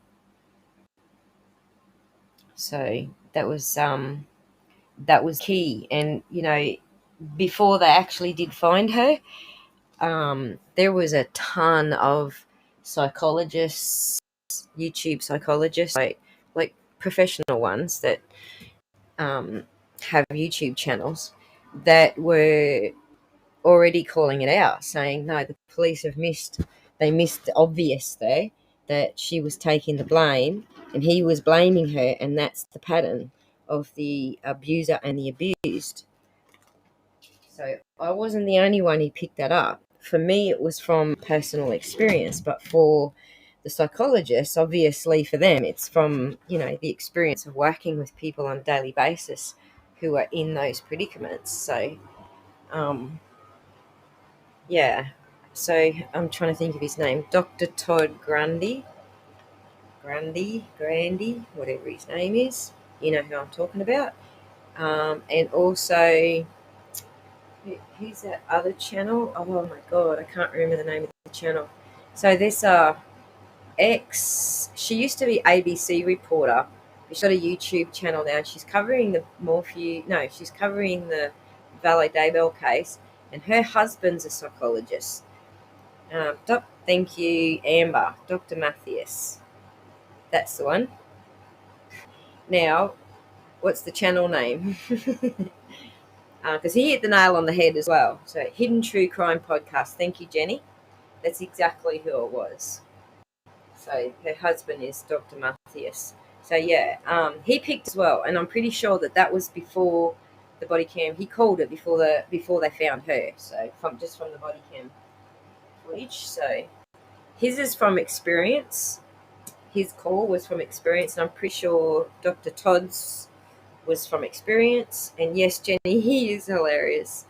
I love the way he breaks things down when it's just absurd shit. The couch guy one was pretty funny. Lauren and Dr. John, is that who I was talking about? Who's Dr. Mathias? Have I got them mixed up? Lauren and Dr. John are Hidden True Crime podcast. That's who I. So who's Dr. Mathias now? I'm confused because it's Lauren and John that I was referring to. I haven't seen Dr. Mathias. I'll have to go look that one up, Amber. Like, I know I watched a number of them. Dr. John Mathias. Ah, same guy. There you go. There you go. I thought it was. But I missed the John part. Sorry, I'm shocking with names. You guys are getting used to me with being shocking with names, aren't you? Dr. John Mathias. Thank you. Same dude.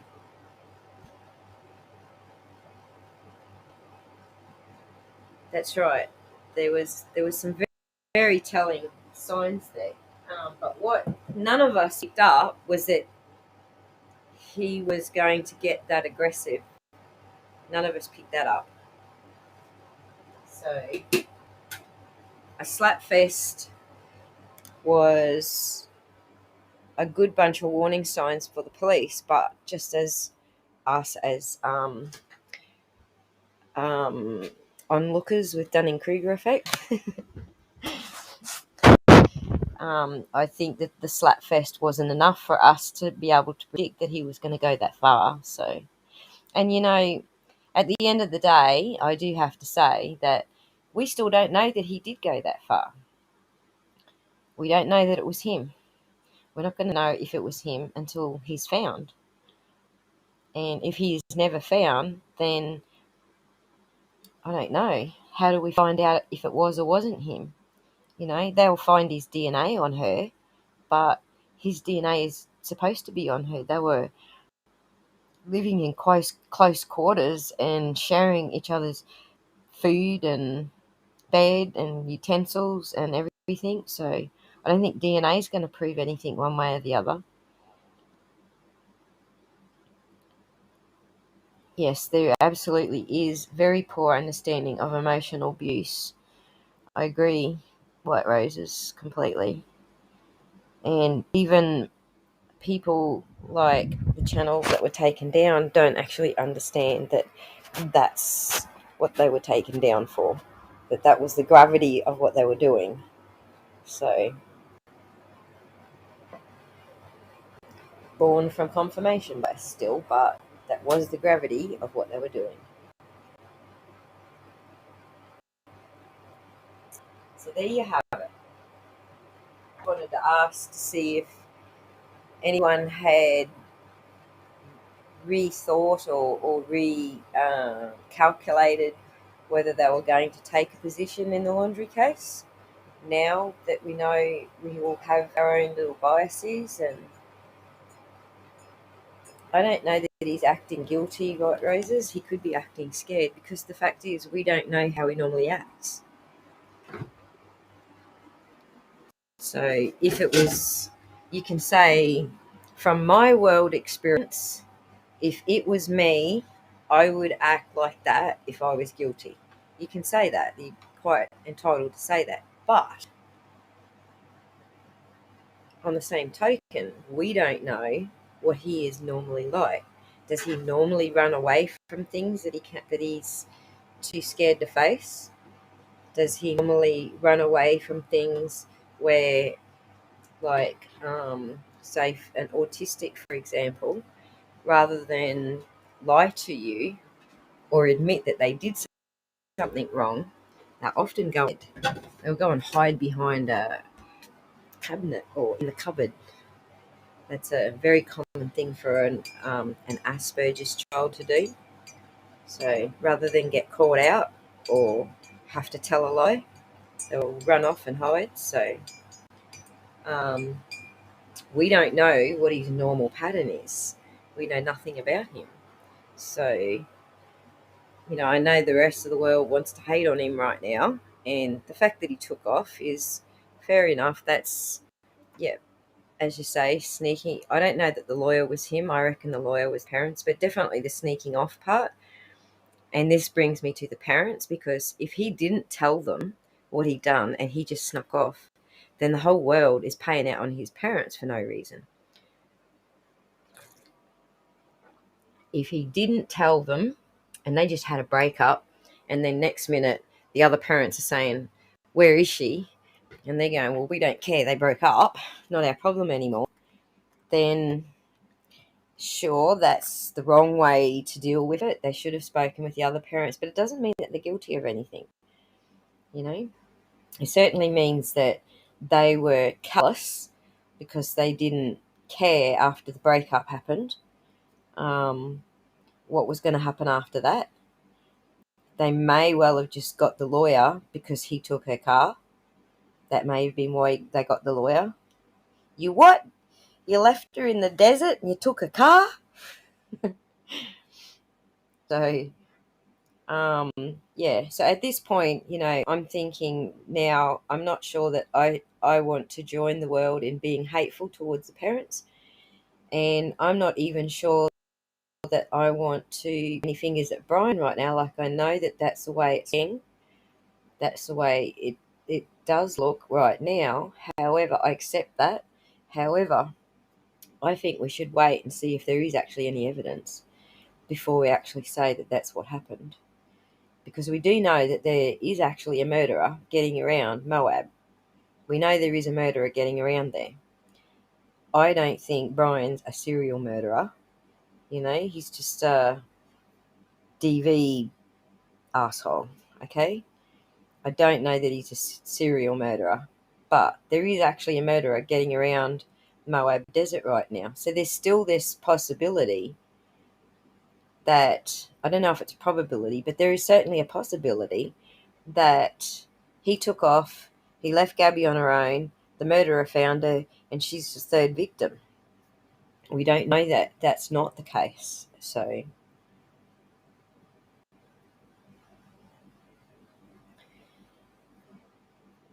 yeah, that's true. I agree with that. It doesn't mean guilt. It still doesn't mean guilt, though. Because we don't know his baseline. And you know that all the people who are very good at this sort of stuff actually do start with baseline. And the only baseline they're going to know is if, say, for example, the parents have footage of Brian acting normally. If they've got just video footage of Brian acting normally, then maybe the detectives have actually seen some sort of baseline that they can say, well, this has happened, or this hasn't happened, or, you know, he's going to act this way or he's going to act that way. So it's not something that any of us experienced that. So he absolutely was acting shifty, White Roses. But imagine this, just for 1 second. Imagine he left her, then he realised, I can't leave her on her own, so he went back to her and found her dead. And now he's going to act shifty because now it looks like he killed her. So I'm not saying that that's what happened. I'm just saying it's a possibility of all the world of possibilities, which is what we just learned in this last part 3. We learned that of all the possibilities, our brain wants to go with the one that, you know, that matches our cognitive bias, but there's still a world of possibilities there, right? So the Moab and the Tedans are an 8-hour drive from each other. Oh, are they really? So there you go. I didn't know that. Hello, Jan. Thanks for catching up with us. You actually caught us at the end of our live, and also we say howdy here. You've caught us at the end, so in order to understand the context of what we're talking about right now with Brian, you need to rewind back to the start. Because we all decided that we're not going to let our cognitive biases judge. Well, I don't know if you guys decided that, but I certainly did. It's up to you guys what you decide to do with the information that I've presented here. I'm certainly not going to make you do anything you don't want to do. But yeah, at this point, I think that none of us are actually in a position to do any of the judging on any of those scores. So, well, I'm struggling to not have bias too, Amber, and it's okay to admit it. It's absolutely okay to admit it. It's a good thing that you're willing to consider all of the possibilities, because that's how we sort out what's a negative bias and a positive bias. So it's actually okay to struggle with it. But just come to a conclusion and go, that's it, I'm not listening to anything else in the story. That's definitely your confirmation bias working overtime, overthinking it. So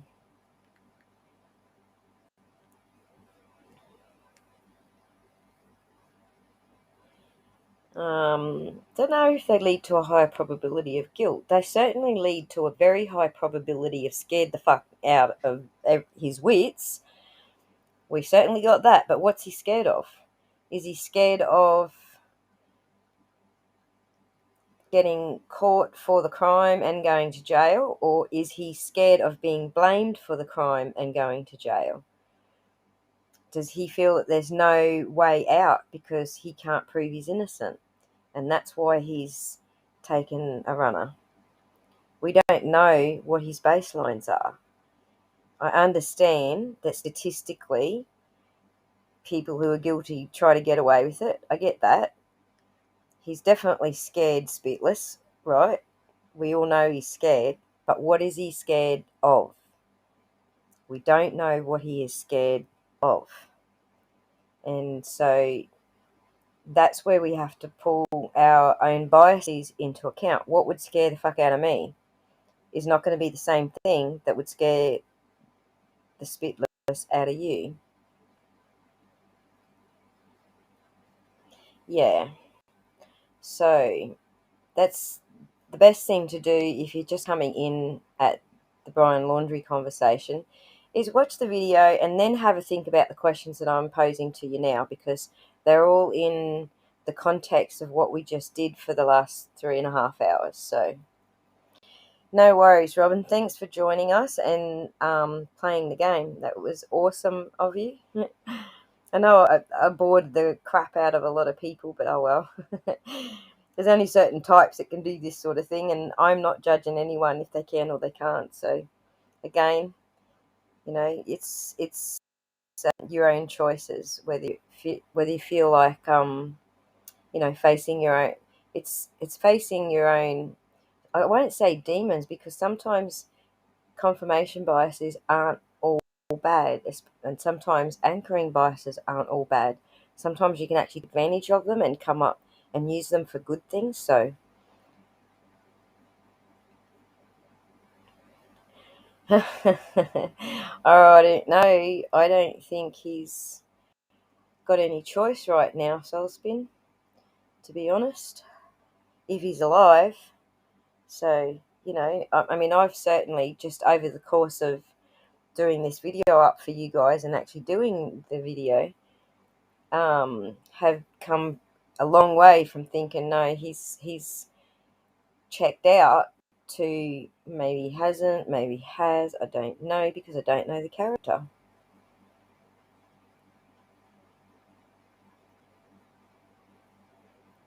Yeah, that's what I was thinking, Jan. It was actually closer, but still 6 hours from Moab. The dude who did the murders in Moab, there's no saying he's not traveling. So, but it was just one theory, like of possibly many. It was just a theory of many that I thought of, that I was judging him very harshly. I was jumping on the bandwagon and realised at the other end of all of this that what I think I know is actually very little, and accepting that what I think I know is actually very little. So that was the purpose of the exercise. So I hope I got you guys into that whole frame of mind that what we all think we know is actually sweet fuck all. We can speculate, We can throw the possibilities out there. We can look at the data.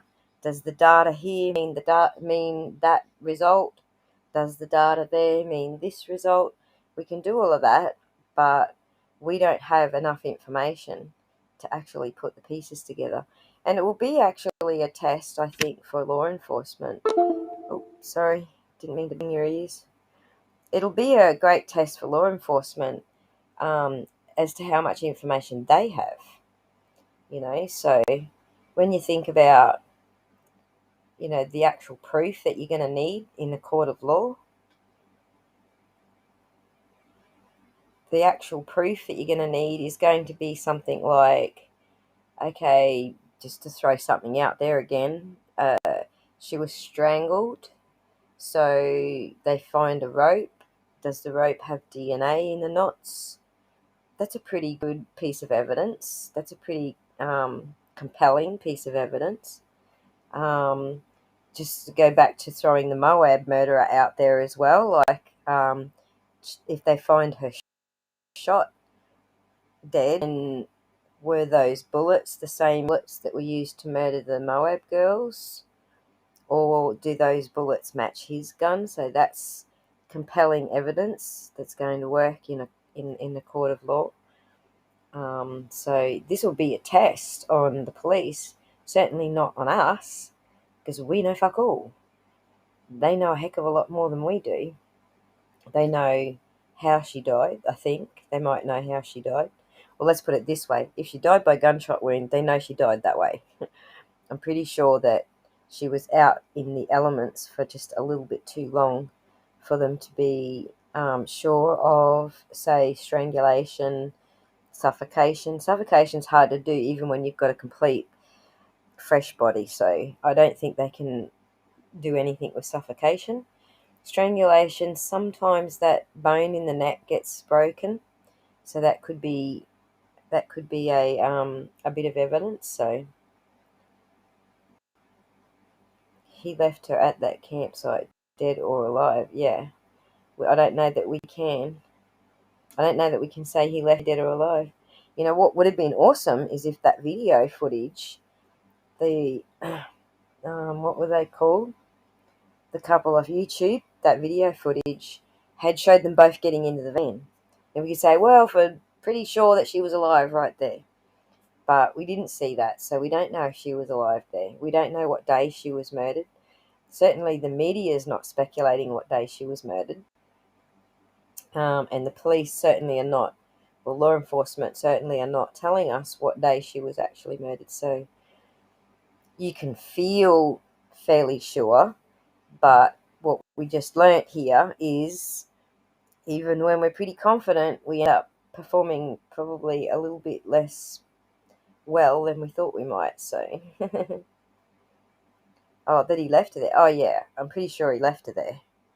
Pretty sure that's where he left her, for sure. I get what you're saying. Red, White, and Bethune, that's the name of them. Thank you, Soulspin, for helping me with names again. Oh my god, I'm so shocked with names. But we get it all sorted. Like, I just got to give you guys hints what I'm talking about, and then you all sit there and brainstorm and eventually come up with the names for me. So we make a good team. But anyway, I think we're done here. I'm on 4 hours. My screen is literally melting off my lap. I have overheated twice, even though I've got the gel pack and the bean pack and everything packing it. But yeah, I did alright to get 4 hours out of it before we started getting fuzzy screen. But yeah, eventually I will get my computer out and we won't have this issue.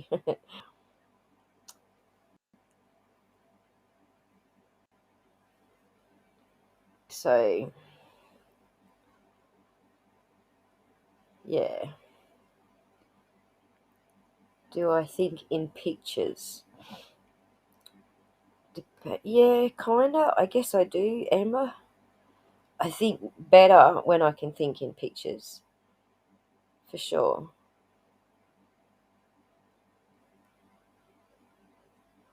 And Mary Piglets was the same day as the Red, White and Bethune. I thought. Could be wrong, but I thought it was the same day. Both on the 27th. Yes, it's 3 p.m. in the afternoon here. I don't know what time it is there. It's probably, I think I was aiming for around 8 or 9 American time, New York time. So it must be 1 a.m. or midnight or 1 a.m. there for you guys. So it's probably why everyone dropped off after the first hour of the game. Midnight for Jackie P. Oh, hello, Jackie. Pop up there. Midnight for Soul Spin too. So there you go. I kept yous all up way past your bedtimes. Soul Spin's in, so it must be about 1 a.m. It's after midnight in New York, yes. There you go. So YouTube tricks me when I go in to look at when most of my viewers are sort of up watching videos. I have a look in there. It says around about 12 midday, 11 a.m., 12 midday is when all my viewers are up looking. But then I realise most of my viewers are not Australian, and YouTube's converting all of those times to Australian. So then I've got to go pick a spot in America somewhere and say, all right, so I've decided I pick New York. When I'm timing out a live stream for your 8-ish in the evening, I'm picking New York time, just so you all know. 9:10 where Amber is, and 5 a.m. where White Roses is. Wow. And you guys, America, it's just so weird that there's so many different time zones in one country.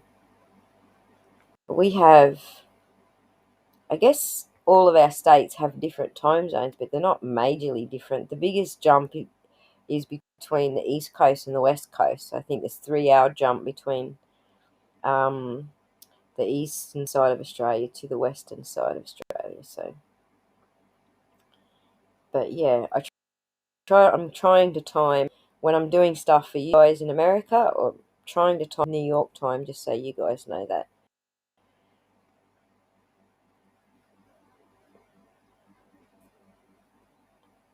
Yeah, up too late for the East Coasters. Cool. Well, I'm glad you agree that New York's a good one to pick, so I had no idea, to be honest. Jan's 1:10 in the afternoon in Japan. Fair enough. I'm glad you agree that New York's a good one to pick from, because I had no idea. Like, I can't even remember how many states you got over there. I know it's a lot more than we got. Yep, we're all over the shop Soul Spin. So, okay, so screen's going funny. Can't read your messages anymore, so that's my cue. It's time for me to switch this thing off and let it down. So, thanks all for joining me, and I'll try and think of some more games, but you're going to have to give me at least a month, because that's how long it took me to put this one together. So it's not easy doing this shit. That's why I was trying to invite Ali to help us make some games like that, like this, from what she knows about group, I'm sure it was Ali, group corporation or whatever it was. So yeah, maybe we can convince her to help us do another one. So, good night to everybody, and have a good night's sleep. And I will catch you on the next one. So, hooray! Ending the stream now.